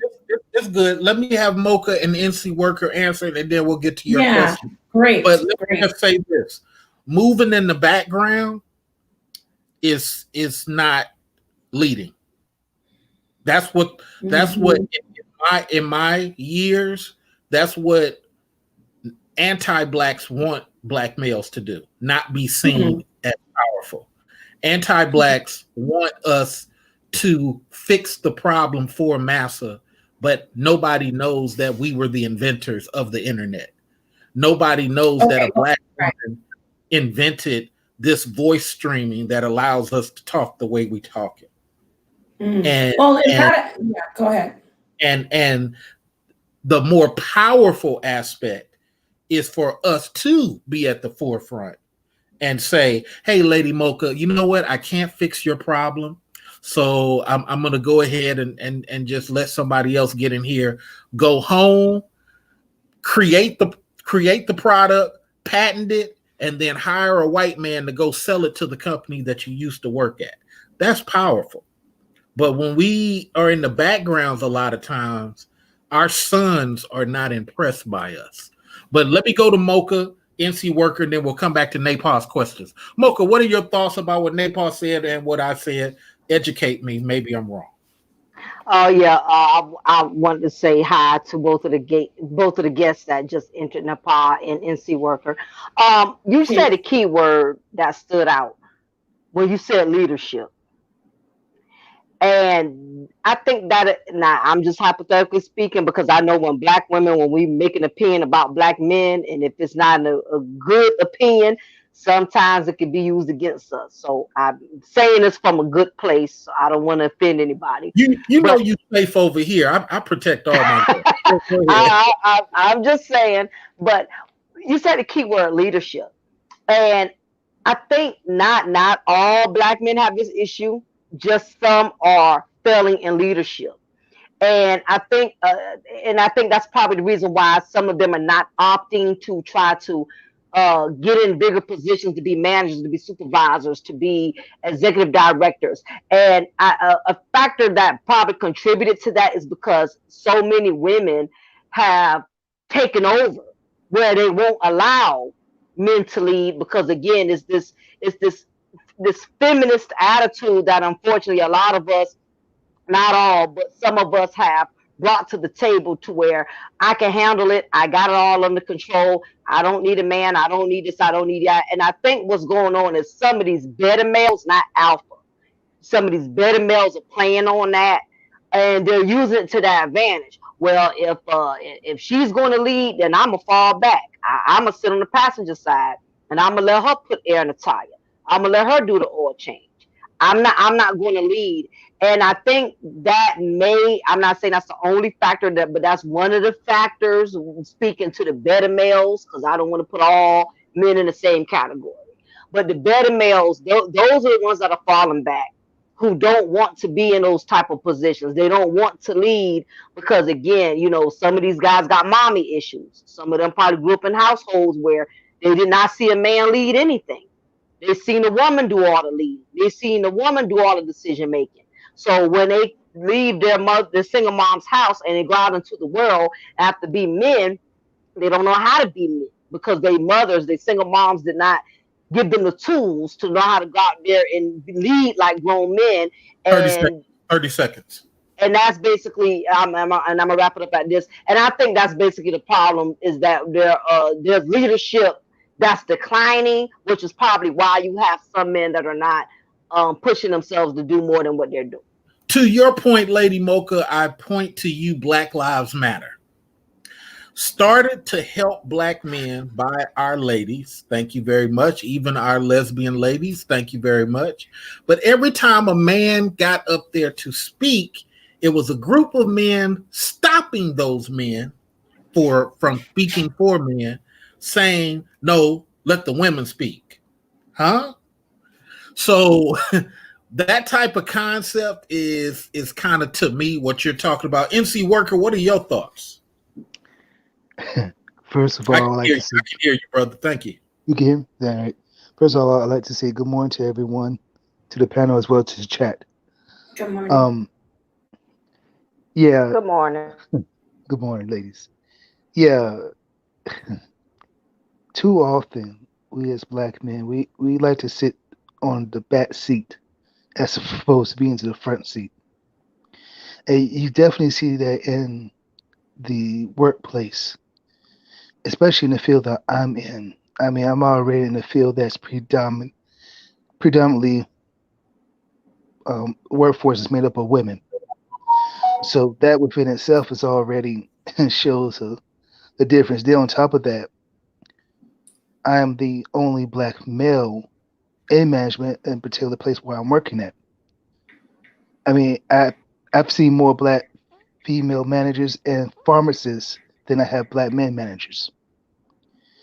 So to everyone's credit, yes, a lot of this is Black men are not putting our narrative as Black men to the forefront. We're not out here making it known that, hey, these are our issues, these are our problems, so we're banding together to make a difference and to shine a light on the discrepancies that are towards us Black men. And these are the things that we are showing you all so that we can be willing to fix it.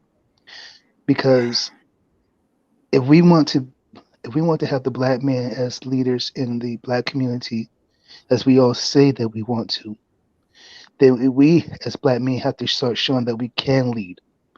But it starts by us making the initiative to start to lead. And you know what? A business idea came up to me, MC Worker. I probably said this to you before.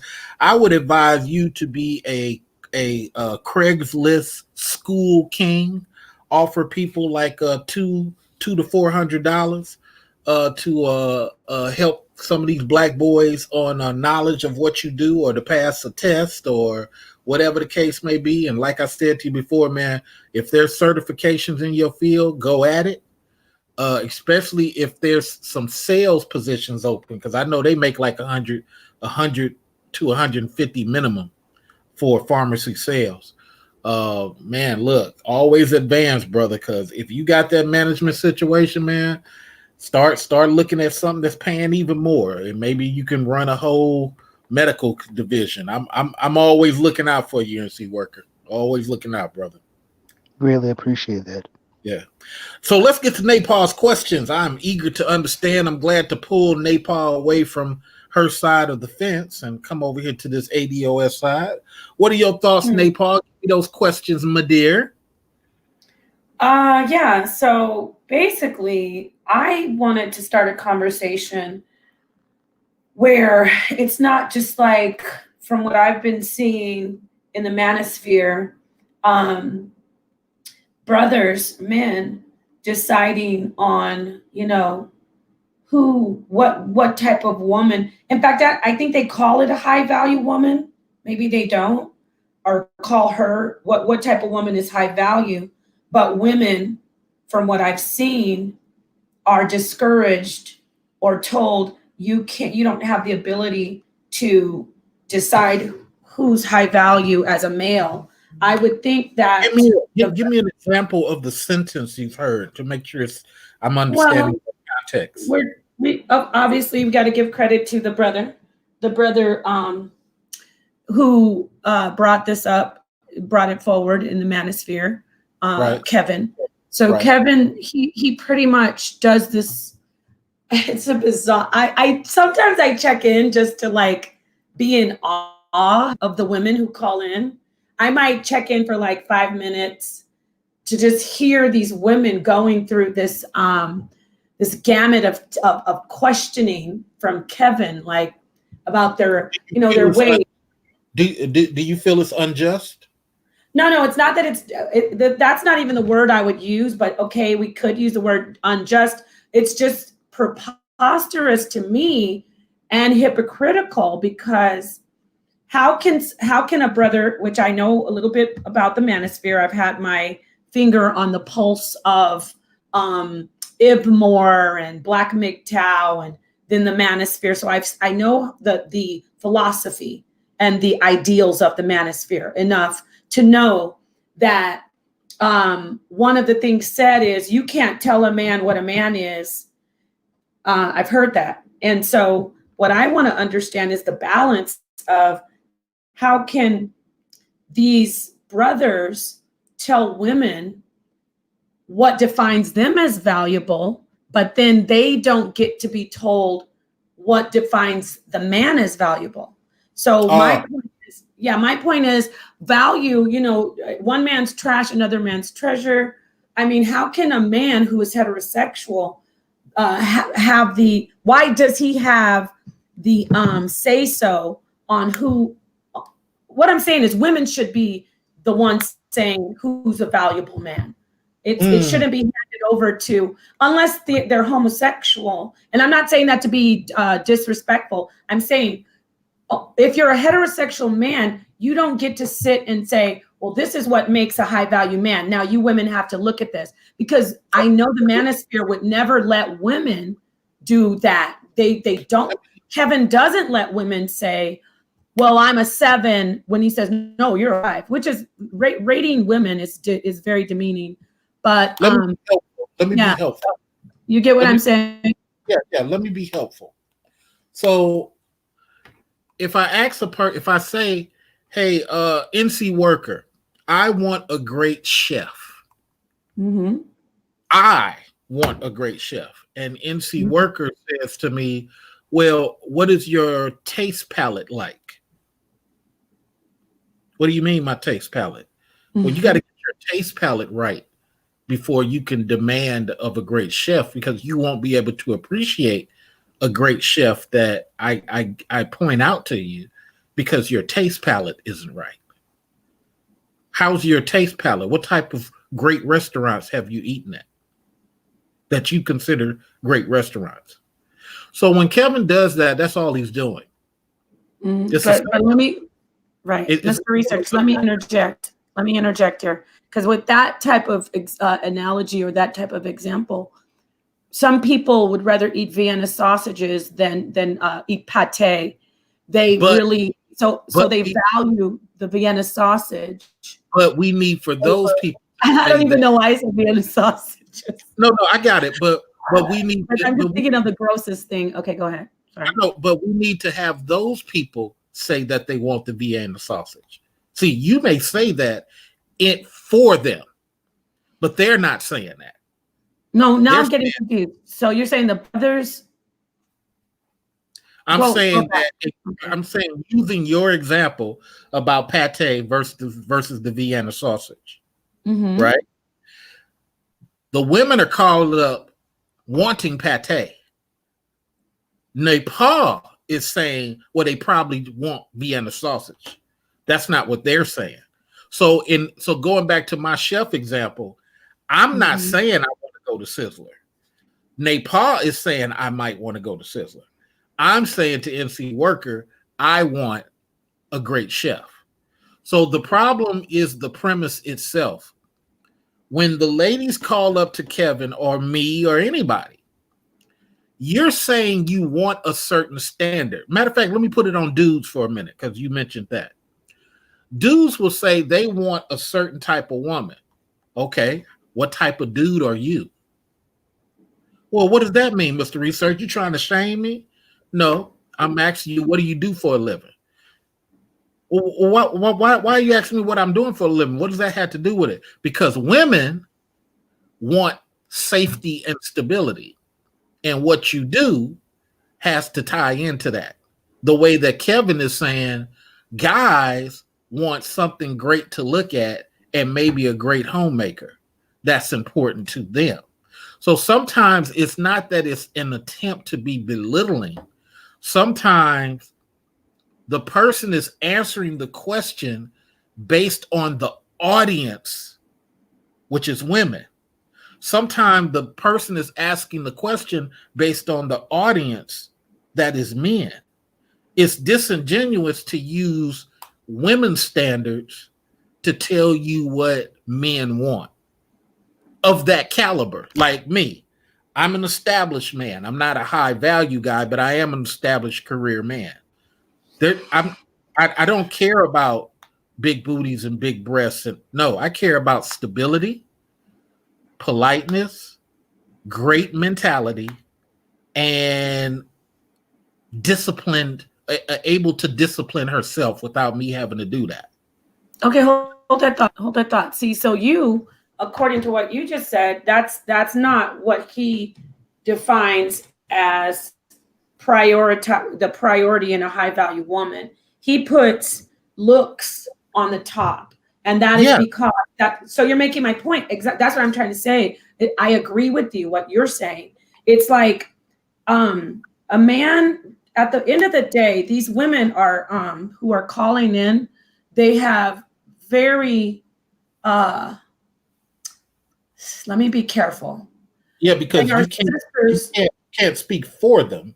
Actually, I can speak about what I've assessed very much, and it's not rocket science. Okay, it's a psychological issue amongst a large group of women, not just Black women, but women in general. Because let me say this: it's a known fact that women are in our society. Like, let's use cults. I've said this before. I'll say it again. 70% of cults are made up of women because women are always seeking, like you said, security, approval. We're always seeking that security, approval, and protection. You could use that as security. So we're always seeking that. Even the most so-called independent woman, she, when I use the word seeking, I can change that out to she's become cynical. These hardcore feminists, they have become jaded and cynical where they gave up on seeking, but they also were on the quest for protection, aka security and approval. So women are innately approval seekers. That's why we're always, we're sensual beings. We're always looking at ourselves, wanting to be liked, wanting to be noticed. It's a natural. So these women who are calling in, okay, great. These women who are got it, thank you. These women who are calling in are desperately seeking approval from a brother who has a power position, because that we're hypergamous beings. And so what's happening is that's being exploited. So I'll hand it over, but that's my assessment on the situation with those women calling in. They're being actually exploited. If they weren't, he wouldn't be so insensitive about asking them about their looks and cutting them off and, really approaching it in an imbalanced way, because you can never belittle one of the sexes and expect to have some type of solidarity or some unanimous peace between Black women and Black men. And that's what's going on with that situation. Let me move the microphone. NC Worker, what are your thoughts? And then we'll go to Lady Mocha. Can you go to Lady Mocha and then come back to me? My dearest Lady Mocha, what are your thoughts? This is my opinion on that situation. She actually asked a good question. For one, we have to realize it's a lot of people that are appointing themselves to be specialists in areas based on popularities and views. Right.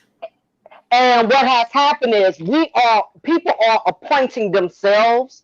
And I think the problem as men and women, we are valuing the opinions of others a little too much based on their platform versus their real credibility. And I'm gonna say this as respectfully as I can without putting anybody down. But if you had two different women, say if I had my own, well, I do have a channel, and another woman has her own channel, I could be saying something, I could be giving knowledge that's way more meaningful and way more effective, and I could actually specialize in giving marital advice. Let's say my channel is based on giving marital advice. I specialize in that. I've been to school in that. I've been married. I have all the credibility to give that advice about marriage. But because of my views, because I may only have 200 subscribers, people are going to flock and automatically gravitate towards this other female who probably never been married, don't know nothing about marriage, does not have the credibility, the experience to give that type of advice, but because she has 200,000 subscribers compared to my 200, and because she came from a very huge YouTube black sector space, people are going to gravitate more towards her because of who she is, who she represents versus what she really knows. And I think that is the biggest problem that with a lot of people within the YouTube sector. We value too much. We value people's opinion based on their popularity versus their credibility. We really don't know if these people are qualified to give the advice that they're giving as far as telling us what's a high value man, what's a high value woman. They didn't show you no certification that they are certified in telling you, I know what's a high value man or what's a high value woman. Then they have nothing to show for other than their looks, other than their presentation. And this is the type of world we live in. People are being able to qualify themselves as something based on the fact that we support them based on what they can present without really giving us any real facts that they're qualified to give us the information they're giving us. So when it comes to, certain men, and I'm going to get ready to wrap it up, when it comes to certain men that won't really give us advice as far as how they can rate us, but we can't rate them. First of all, they're coming from a space where women's opinions never really mattered anyway.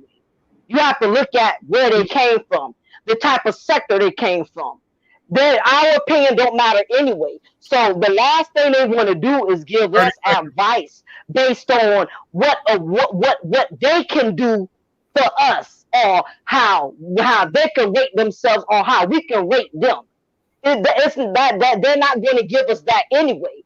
Instead, what they're going to tell us is what we need to do, what we can do to better ourselves as women. They don't come from a space, like I said, where women's opinions matter. And that's fine. That is their foundation. I'm not knocking what they do, but that's why other women have to go to other places. Honestly, I don't even listen to them.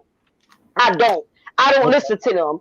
I go to places where I know I'm going to be fed from both perspectives. Not somebody just telling me what I need to do as a woman. I go places where somebody can tell me what I need to do as a woman, but also what men need to do for me as well. Those are the spaces I go to. Them women who calling in over there, no disrespect to Mr. Samuels, whoop-de-whoop. I give him props. I'm not hating on the brother. Wish him the best. But them women, that's their fault. They setting themselves up for failure by going over there.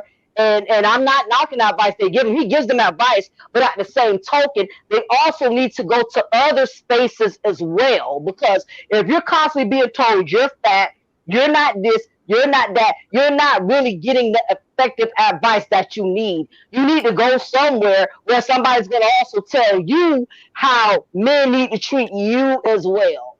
So I think that's the biggest problem. They come the manosphere is built off a foundation where men dominate, which means their opinion dominates, their advice dominates. How they feel has always been the priority. Women's feelings and perspectives, it don't count over there. And I'm okay with that. That's how they built their platform. And I'm not knocking them for it, but that's what women have to understand. When you go to them places, that you can't expect nothing less. So let me give you my version. And I'm gonna remove myself from liking the high value message. I'm gonna consider what Mocha said. Mm-hmm. So I've modified my answer just a little bit. When I talk about loving Black women, I'm called a dog, and women cheer. When I talk about I like dark-skinned women, women pop up on my page and attack me and say that I don't. When I say nice messages to brothers about, hey, you got to lead better or whatever the case may be, many brothers just take it on the chin. Most of my attacks come from women because for many women, they don't want to hear nothing but Massa said Black men should serve women unto death. Black women should, no matter what they do, even stab a man in the back, he should bow down and kiss her feet. This is what we get fed since as little boys. That no grandma or auntie comes over to these women and corrects. Why y'all stabbing that little boy? Why y'all messing with that little boy? Why you got grandmothers making little boys do sexual stuff? See, unfortunately, we're in a situation, as much as we say about men, we're in a situation where men like myself will challenge other men in men's spaces. But that rarely happens in women's space. So I understand the critique about how this person could have said it better. This person could have presented better, but you're dealing with men like myself who have survived all of that anti-male conversation. And when I want to team up with a woman, I'm now in a space, call it arrogant, narcissistic, whatever negative name you want to give it. I'm in a space where I'm trying to protect me from any more of those abuses while still giving the option of a team. And I think sometimes women forget that. Sometimes women forget how brutal their cousins and aunties are. And so when you're a guy who has achieved quite a bit from the Kevin Samuels perspective, and you're mentally competing with white men, Asian men, Pakistani men on a weekly basis, we ain't talking about just getting money. We ain't talking about working at night and barely seeing somebody. We ain't talking about working from home on our laptop. We talking about constantly interacting with the enemy. That's what I want you to understand high value is constantly interacting with the enemy, where I don't have the safety of saying I have a vagina where they leave me alone. Because see, they mess with y'all, but not to the degree and level that they mess with us. Because if I simply say, well, I'm sorry, Aaron doesn't have to do those numbers, then why should I have to do those numbers? That just doesn't seem right. Oh, CA was so scary. Oh, he scared me when he said he didn't want to do it. He's so disagreeable. And yes, Black women get that to a degree, but it's times 49,000 with us as Black men. So when we're talking those type of guys who are in the six-figure range and over, and they're weekly dealing with white office crap, beauty does come to the forefront. Weight does come to the forefront. It's unfair. I get it. It's unfair. But guess what? Same way is protecting a woman who wants to kick her feet up at home, who just wants to focus on the babies. So there is a trade-off, is what I'm trying to say, in this balanced way. And I think that sometimes our women get to look at the horrific side of aggressive men, rude men, and forget to be nurturing and saying, you know what? On the women's side, we do the exact same thing. We just high five the sisterhood when they do it. So again, being more direct with my answer to your question, yes, a lot of what Mocha said is very true, but you're asking this level of man. And I think that's what Kevin's trying to do. And when people come in, change the subject, start talking about something else, don't want to answer certain things, it's like, okay, so why call? Which goes to Mocha's point again. Why call if it's kind of like when I call Cynthia G and she claims that she's against white supremacy. And I ask, why do I ever hear you talk against white men? Why is it only black men? See, you a Dusty. See, now we're not having a balanced conversation because all I simply asked was a valid question. But guess what? Why am I calling in? Because this person obviously isn't on that. So, and let me make these last two comments that Napalm pointed out because I wrote it down. Napalm, what you got to understand is the black MGTOW is a joke. A black man started MGTOW and white people took it over. And what did these black dudes do? They ran and they created Itmore. Itmore was created by Forrest. Forrest loves white women. That's all Forrest talk about. And he's very anti-black women. But BGS turned it into something else. BGS ain't even the creator of it. Everywhere BGS goes, he's changed his name. First, he was BGS MGTOW. Then he was BGS Itmore. Then he's BGS Black Pill. Then he's BGS SYBM. He goes where the popularity is.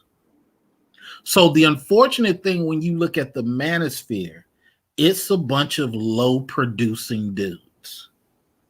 And I'm telling you that because I was one of the 4 people who helped start it. Me, Angry Man, O'Shea, Minister Jap, and the guy that's in jail for pedophilia right now, Hardcore Tito. Oh.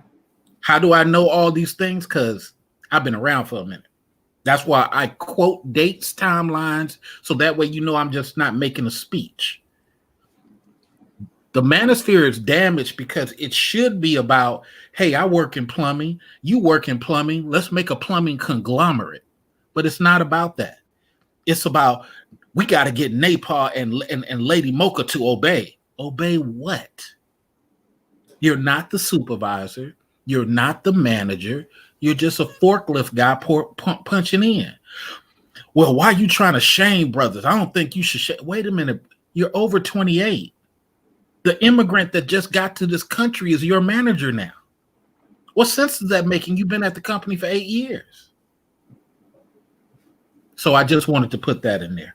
Go ahead, Napalm, and then we'll go back around. Oh no, MC Worker, you passed to Lady Mocha. Did you want to say something before Napalm speaks? Thank you. I agree with what you were saying. A lot of times too, as well.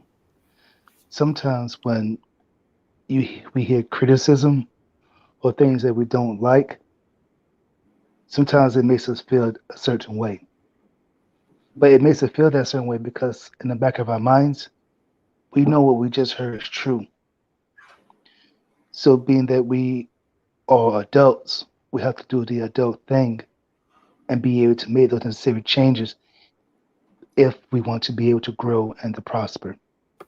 Well, not you, sir, because you're a male, and Master said you're only here to serve women, and that was passed down from generation to generation.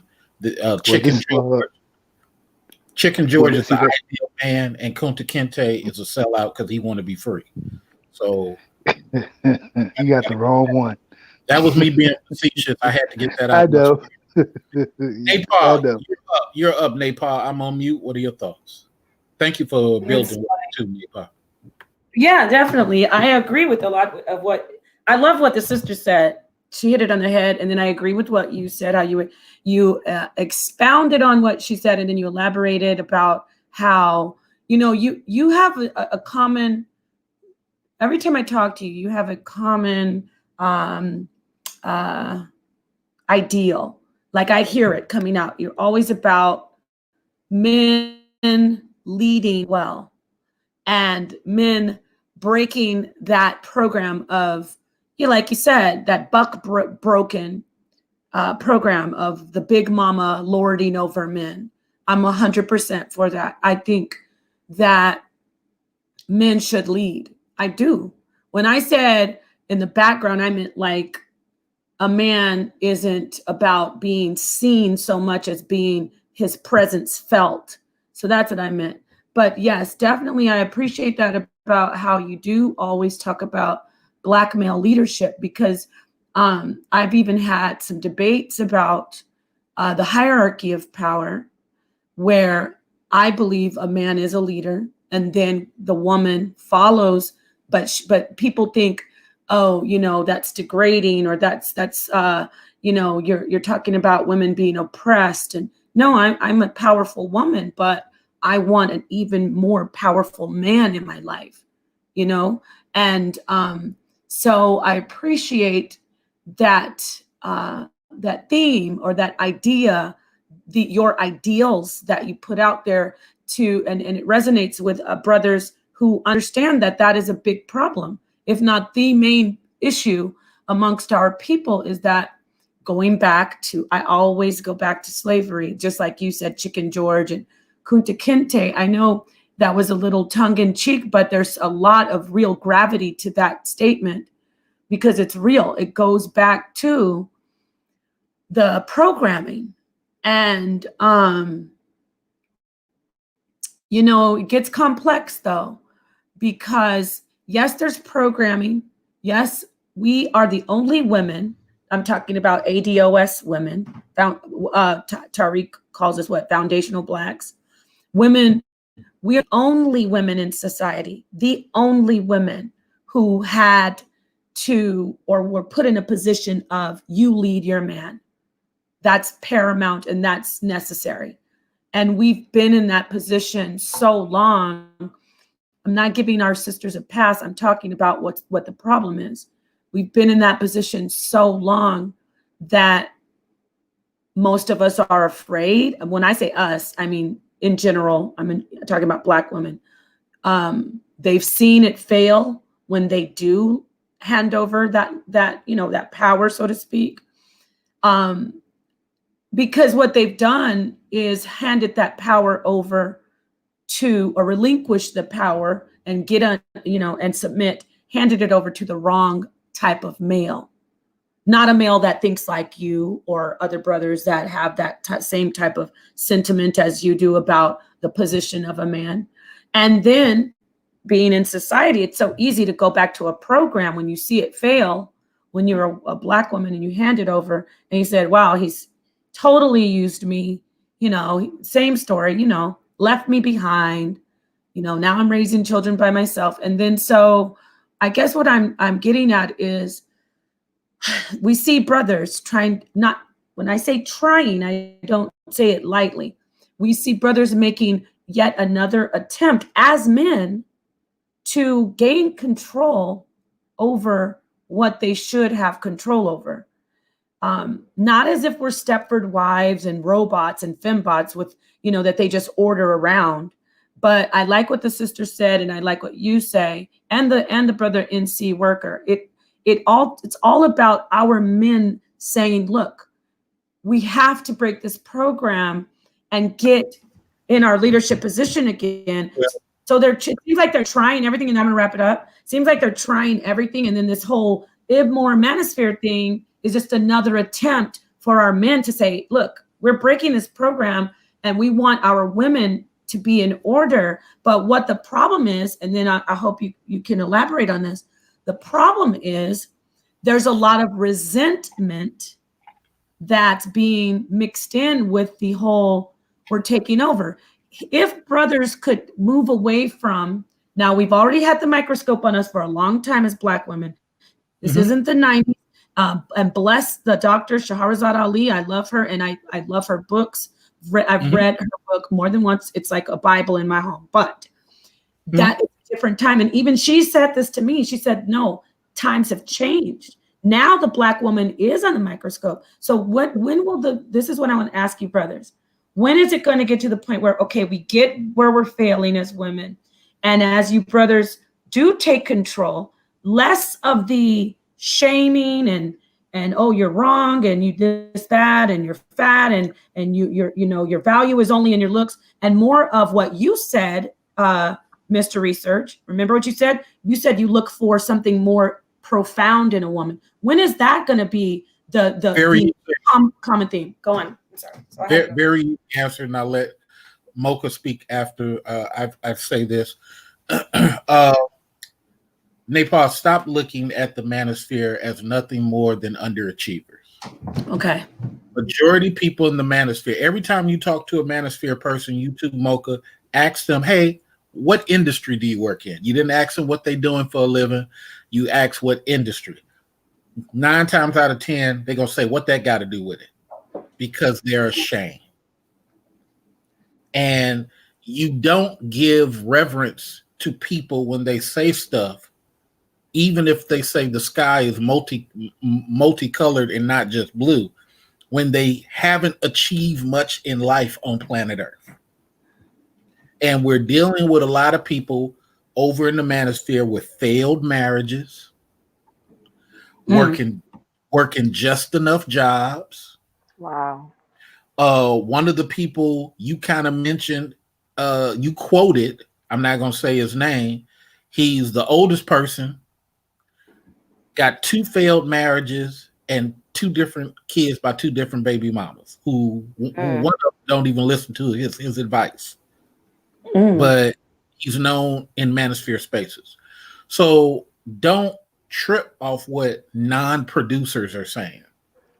Only focus on these people who are producing. So as much as Kevin may sound bad, as much as people may assume that his sexuality is in question, one thing you can't take away from him, he knows his business savoir-faire.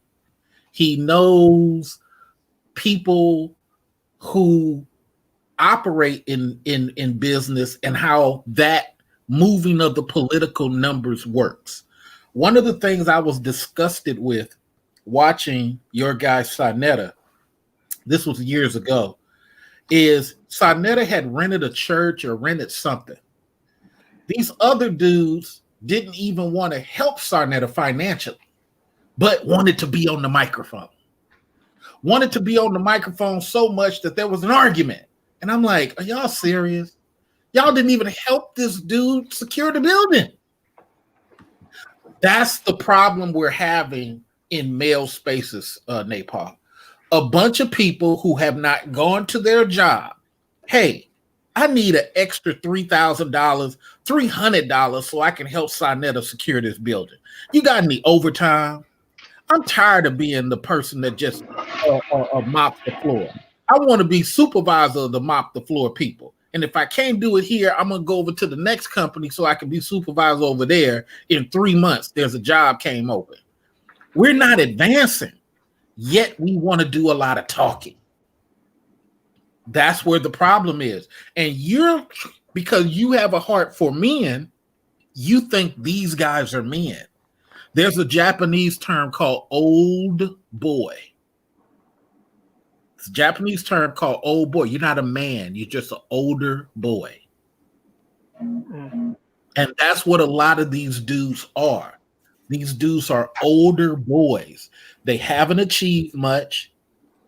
They ain't achieving much. And then when you say stuff like this to them, well, you're trying to shame people. And I don't think that's, bruh, just because a dope dealer makes money, just because you make money doesn't mean other doesn't mean your son can walk in your place of business and be respected as being your son.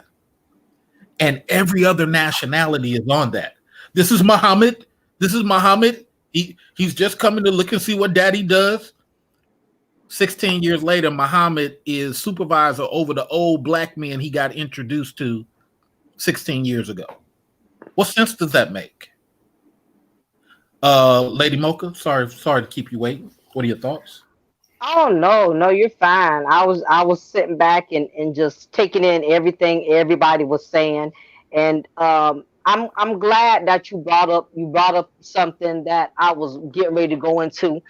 You said how one of them went through two divorces and another had issues with his baby mama and things of that nature.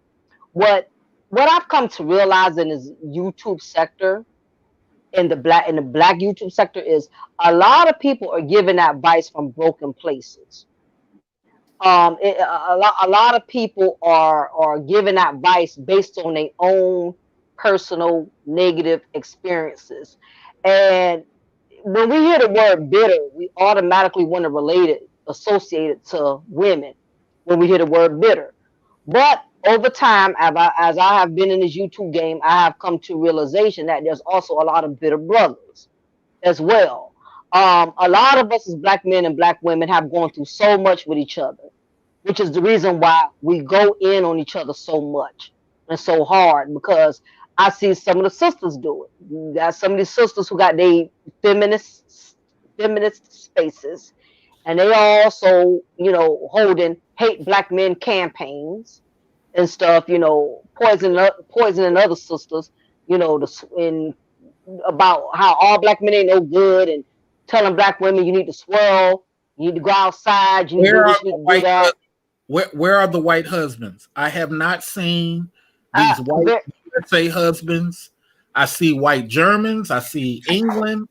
Where are these mhm. white USA husbands these girls have been preaching about for 6 years? Go ahead.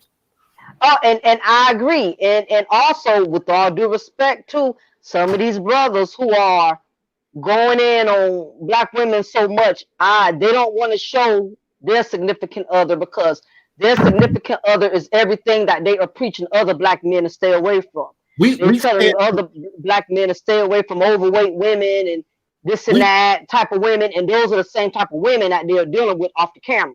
we But said they're not to going to tell you that. we said to I'm gonna let you finish. We Hmm. said to Supreme King Coon, your wife is Asian. Why do you never talk about the glory of your Asian family? Because Right. you can't go over there and have them conversations, so you keep running the black spaces.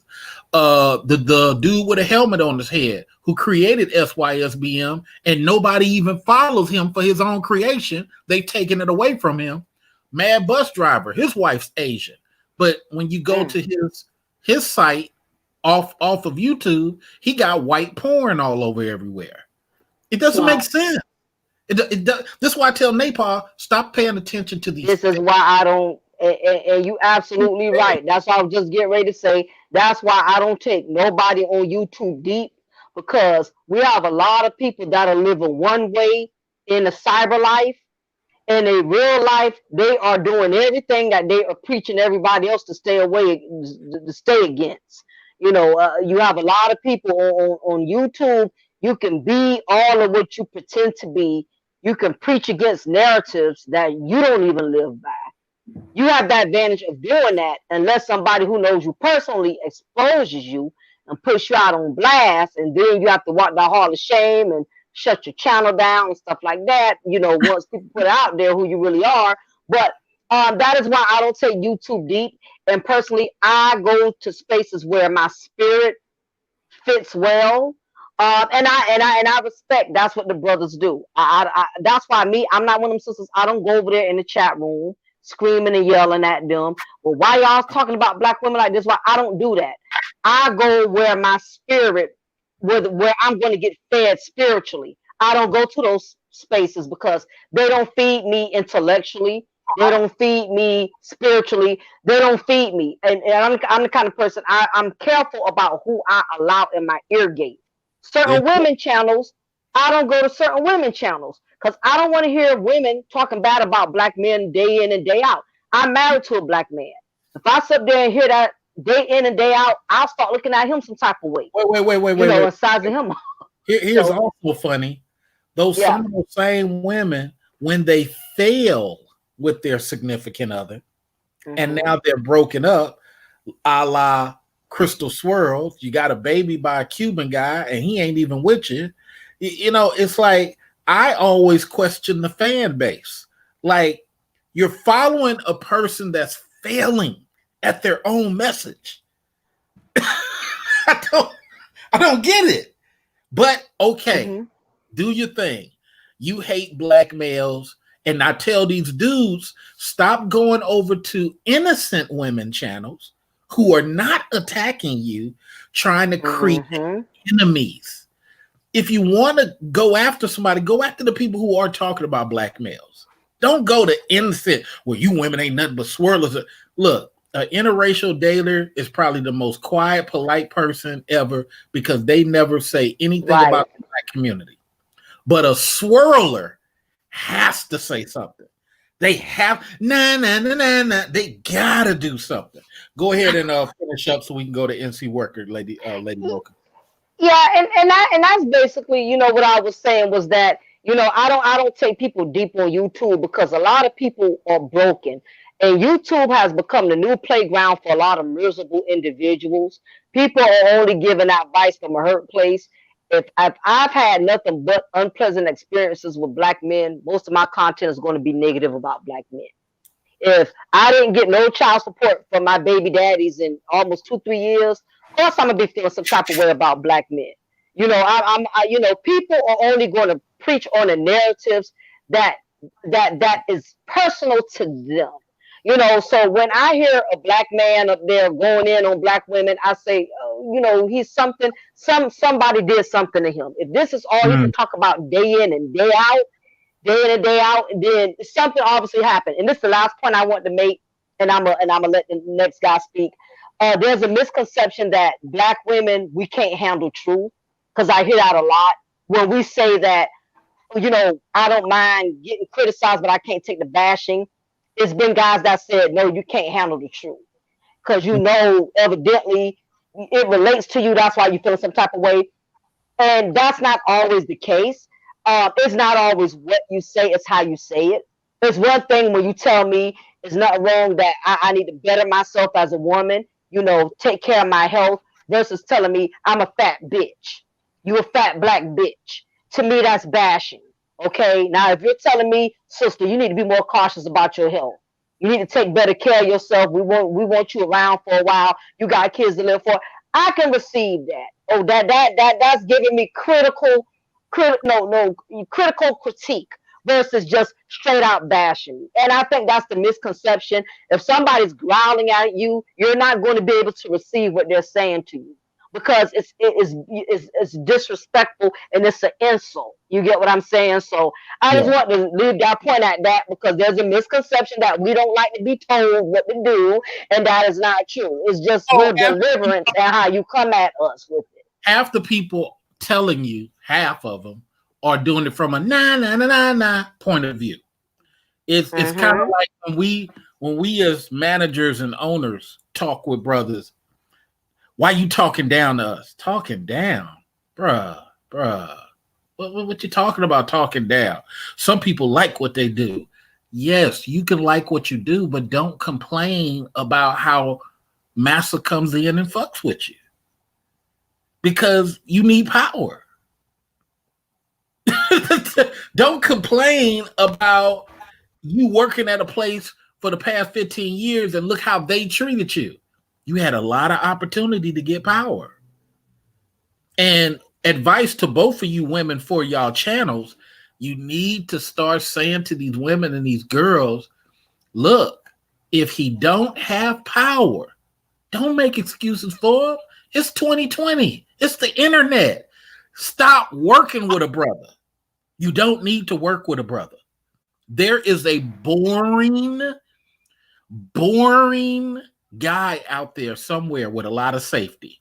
You might have to teach him to have sex the right way. I'm sorry. You might have to show him how to dress a little snazzier. Latina's been doing that for years. You might have to sit up here and encourage him to be about his numbers. Jewish women been doing that for years. You ain't gonna find the perfect dude who does ab sit-ups every day with the 12 and 13-inch penis ready for your command. It don't work like that. Because guess what, ladies? Some of y'all with the nice bodies, you ain't cool to be around.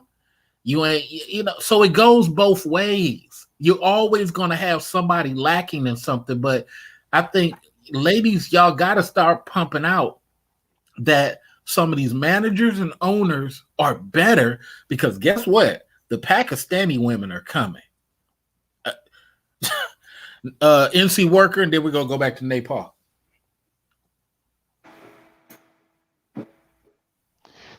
Yeah, I agree. Pretty much. You always agree. You gotta disagree sometime. No, go ahead. I'm joking. I mean, look, when it comes down to facts, facts are facts. And the fact is that too often, a lot of Black men, the reason why we don't talk about power is because we're not used to having it. And then those who are used to having it, or those who do have it, start trying to get those who do not have it, try to get it, then it seems like, as you were saying, that they're getting talked down upon. And it's not that, they're just trying to elevate them, get them up, and get themselves in a better situation.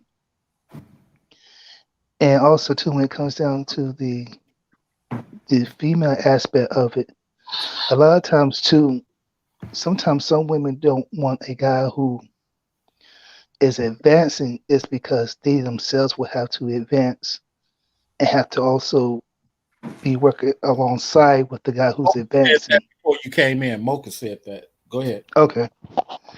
Well, yeah. So, with that being said, a lot of times too, and it also comes down to the value aspect, the mental value aspect. And what I mean is, sometimes when you don't think of yourself highly or favorably upon yourself to do more and do better, then you're just going to stay in the same spot that where you're in, not just work-wise, but also mentally as well. Because a lot of our relationships reflect who we see and how we see ourselves mentally. So when you're dating someone who is not trying to advance or progress, well, then that shows others, as well as that person who you're dating or seeing, that is how you view yourself, and vice versa as well. Now, see how this brother is talking? Wouldn't he be wonderful teaching his son? But guess what? He's a manager. He too boring. He ain't this. He ain't that.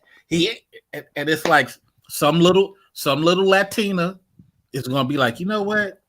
You don't even need to be with that girl you with, Poppy. I recognize.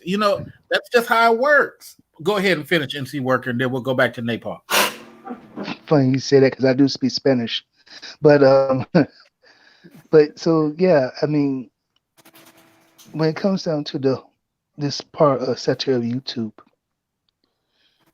both sides need therapy, for one, and also too as well, both sides need to reevaluate themselves, because I, as a man, I can't expect a woman to quote unquote follow me if I don't have anything for her to follow.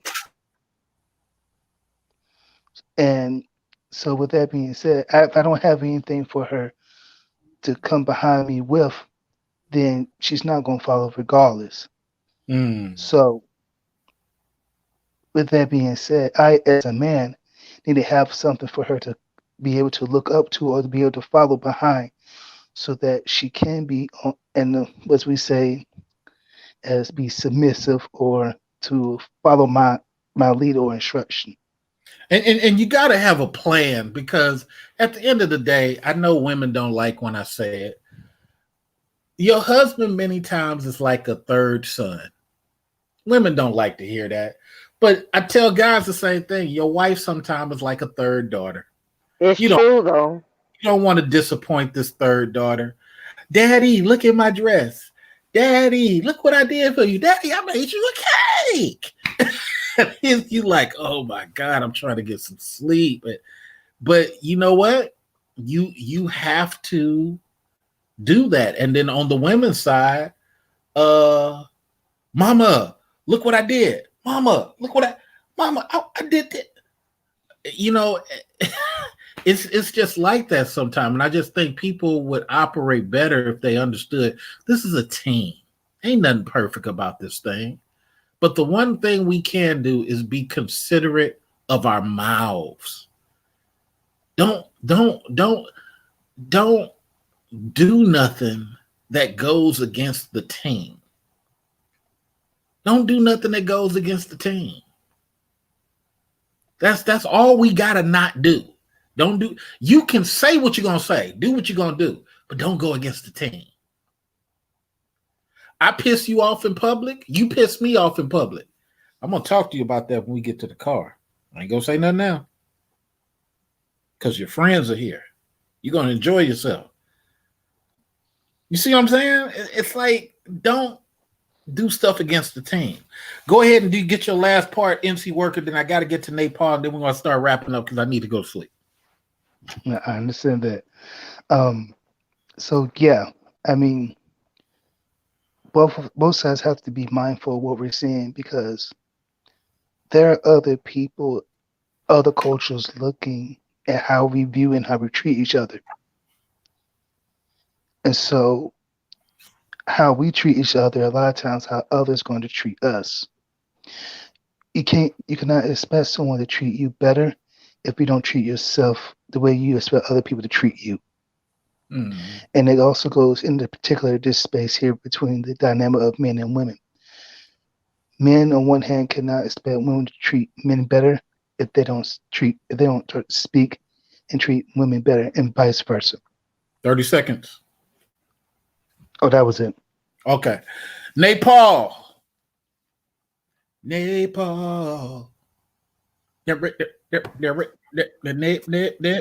Paul. Can you hear me? Yes, I can hear you. Oh, okay. I didn't know for sure. I put you on mute because I heard your utensils clicking and clanging back there. Oh, I was putting the kettle on. I know. It's all So good. listen, I want to say thank you for letting me on your platform, Mr. Research. I have contacted you a couple of times because I wanted you to join. I never got no, I got one. I got one. It's actually been about 2 or 3, but I'm going to, the next time we touch on anything like that's in your expertise, I want to definitely invite you on to the HOK platform. And I want to also invite the sister. I've never really heard her before, but I went and subscribed to your channel, and I like what you're doing over here. So I really appreciate you sending me the link to watch and then letting me join. And peace to everybody here. The sister, the brother, NC Worker. Y yo hablo español muy bien también. Here we go. So yeah, it's late for all of you. Y gracias por este comentario. Okay, say it again, brother. I said, sí, y también, y gracias por este comentario. Okay, está bien. Con mucho gusto. We will speak definitely. Again, hopefully, I don't know your channel, NC Worker, but I'll be honest, I'm not a quote unquote YouTube person or channel. I have a YouTube channel. I'm more of a contributor. But that is something that I'm considering making in the works. But as of right now, that's I gotta say this. I wasn't gonna say this to you, but I have to. I can't. I'm really the type, I can't keep my mouth closed. You sound so much like Jermaine Jackson to me. I can't handle it. Like, well, at least I'm not Tito, because I always heard he was the ugly one. So thanks. No, but you sound like Jermaine Jackson. Like, I was a big Jackson fan. Listening to Jermaine. Now, if anybody goes and listens to Jermaine, think back and go, yeah, he does sound like Jermaine Jackson. But anyway, like I said, thank you for letting me join. I'm gonna log off, but listen to the end of it, and I will. Answered? What'd you say? Did you get your question answered? Oh yeah, I really appreciate. No, I got a lot of insight because I have a total different point of view. Well, not totally, but a very, very, how do you say, broadened point of view. And I like what you told me about the manosphere. I do. You're right. And about sister, very nice to be on a panel with you. You're very, very wise. You made a lot of great points, excellent points about YouTube and platforms. So hey, we all work for Susan W. She's our who's pimp. that? Who's that? That's the CEO of YouTube, who only gives us, who takes 70% of all of our pay without, when we used to get 50-60%, but now. Oh, I didn't even know that. Susan W. Okay. Yeah, now we only get 30% because okay. She just decided to, a couple of people objected, like PewDiePie, and she's like, you're on a private platform. That is true, though. You know what's the next step? That's going to be a whole different live stream. But what is the next step? We have to stay one step ahead of YouTube because it's not like it was before. There used to be like the Wild Wild West. Well, I went out there. I went out there like a year and a half ago, maybe 2 years ago. It's in San Mateo, close to where I live. And they told me they want to, and this was before they got the contract with the NBA, because they got a contract with the NBA. They want to be Hulu. They don't care about content creators anymore. They ultimately want to be Hulu. They really? That's why they created Red TV. Huh. Wow. Okay. So there you have it. Now, you know what's funny? You're saying this. I'm a night owl. I'm on in the Southwest, so it's just midnight here. And you said Hulu, but I'm actually going to hit Netflix after I get off here and you're finish up your show. So yeah, peace and Black power. Much love to the family, and I'm 100%. I would love to bring you on, Mr. Research, if you want to talk about ADOS. If you want to weigh in on that. Yeah, it's all good. Just let me know. Yeah, I will. Okay, everyone. Good night. When you go on Netflix, look for a movie called Rotten. Good night. Rotten. I think that rings a bell. I remember that. Yeah. It will tell you about the avocado mafia. Get out of here. Killing people, kidnapping people, not letting people in Chile drink water. All because Bill Clinton passed NAFTA and destroyed the avocado USA market, and now that's all that's left is the Mexico and Chile market. And they want, and in order for them to compete, the people cannot drink rainwater. Water is privatized in Chile. Well, you can't have any type of reservoirs here in the United States without a permit. Oh no, yeah, you can. Yeah, for rainwater? Yes, you can.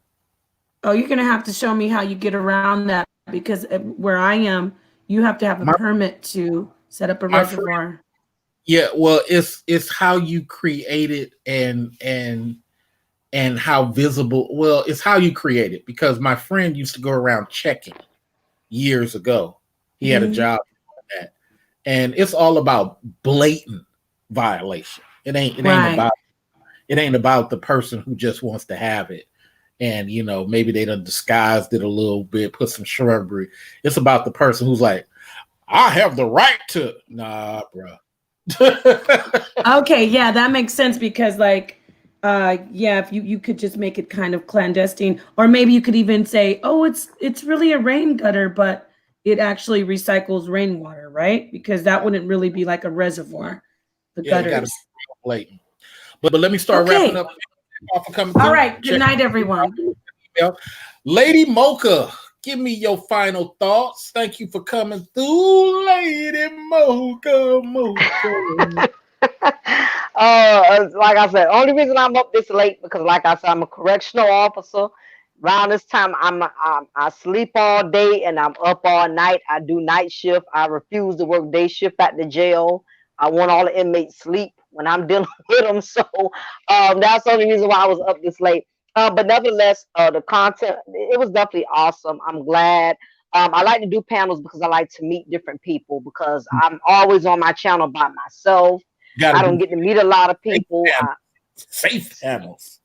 Yeah, so it was nice. I'm glad we was able to have intellectual conversation. Nobody cussed each other out. No chairs were thrown.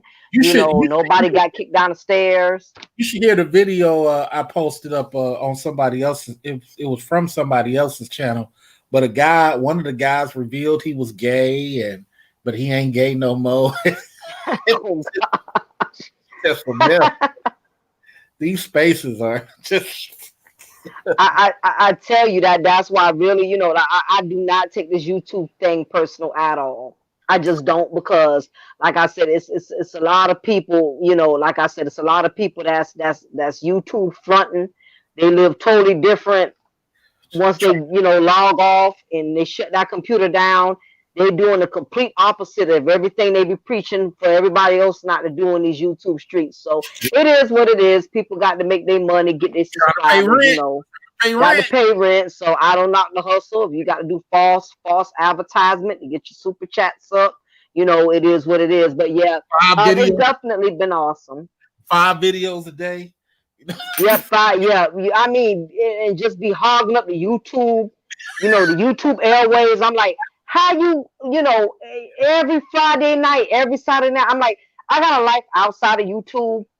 I cannot upload content like every day, Oh, no, man. 4 or 5 times a day. I cannot do it. I cannot be up, you know, on YouTube 11 o'clock, 1, 2 in the morning. You know, some people just have nothing, no real social life. So Right. YouTube is their everything. And Most people who are very successful at this are at the house all the time. And a couple of black people I know that do it who are successful,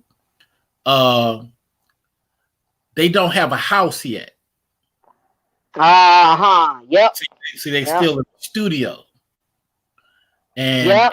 Again, not shaming, but when you ain't got a lot of expenditures, I know exactly what you mean. and you can be home. Yep. Very true. Very true. I mean, if you're not getting enough attention from your husband, your wife, your significant other, I guess you got all day and all night to be on social media. I mean, to be on YouTube. I mean, I got a life outside of YouTube. You're not gonna catch me uploading content every day. I'm not going live every day. I got other things outside of YouTube. YouTube is not my only life. It's just not gonna happen. And they better be careful that they don't pass the law where you have to file as a business and pay business taxes. Yeah, that's definitely something to think about. That money big time then. All right, thank you. Okay, let me chop it up with NC Worker. Absolutely. And again, you know, don't be a stranger. You know, reach out to me anytime you go live again. I definitely I'm going to subscribe to both of your guests on here. I know NC Worker doesn't have a channel, but I'm still subscribing to him anyway, and I'm subscribed to Napa. So everybody keep in touch. Y'all be blessed, be stress free, and you take care till next time. All right, deuces. Later, bye. All right, NC Worker, sir, you are the last one here. Give me your thoughts. I'm gonna put myself on mute. Oh wow. As always, thank you for allowing me to come on your panel and to speak my thoughts and my opinions. When it's all said and done, we have to grow, or you're gonna be left behind. Because everyone who are different cultures than what we are always always on the move, always on the go, always trying to grow, always trying to achieve. We ourselves need to be doing the same thing. It's not following, it's not being white. It's just one of those things that we have to be able to do so we can compete. We all a lot of times get the idea of the things that have been said that, in our history, we were kings and queens and builders. And, well, if that's what we were, then that's what we should be today. Yes, we have stumbling blocks, but we still can put ourselves together, bring ourselves together, and move forward. And especially as Black men. Preach it, Pastor. Now, let me tell you. No, I'm just playing. But, Pastor Collection, please. All right.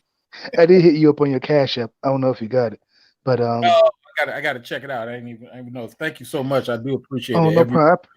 Every little bit. I appreciate you letting me come up and speak.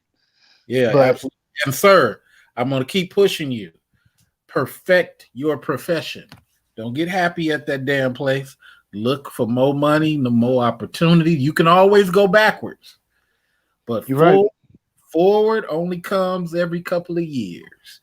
There are companies that are like there's one company out here in California where I'm at. I turned it down though because it was too far, but they were offering a pretty penny just to be a liaison between the contractors and what they do. And they're a medical, they came up with a new way to dissect cancer. Oh, wow. It is what it is. They've been around for about 5-8 years. So it ain't like they are some startup that didn't have some success. And the campus is like 11 buildings. So you just got to you got to take that that resume you got and always be looking for extra 20 G's because it is out there. It is out there. Don't let it pass you up while you doing what you're doing, because sometimes that extra 20 G's helps you out. Your girlfriend say something slick, you be like, you know what? I tell you what's finna happen right now. These Mexicans finna come back up all this shit. I'm gonna pay $3,000 to get you up out of here. It's just crazy. All right, dear sir. I'll holler at you later. Much love. Thank you, sir. Beauty with Essence. I gotta see you next time. Beauty with Essence. You never come on up. Beauty with Essence. I gotta check y'all next time. Thank you to Future Society of Gentlemen. Thank you for dropping the Cash Apps in there. And much love. We will talk to y'all later. I gotta get some sleep. Yeah. Ow. Gotta get some sleep. Yeah. Say one more time.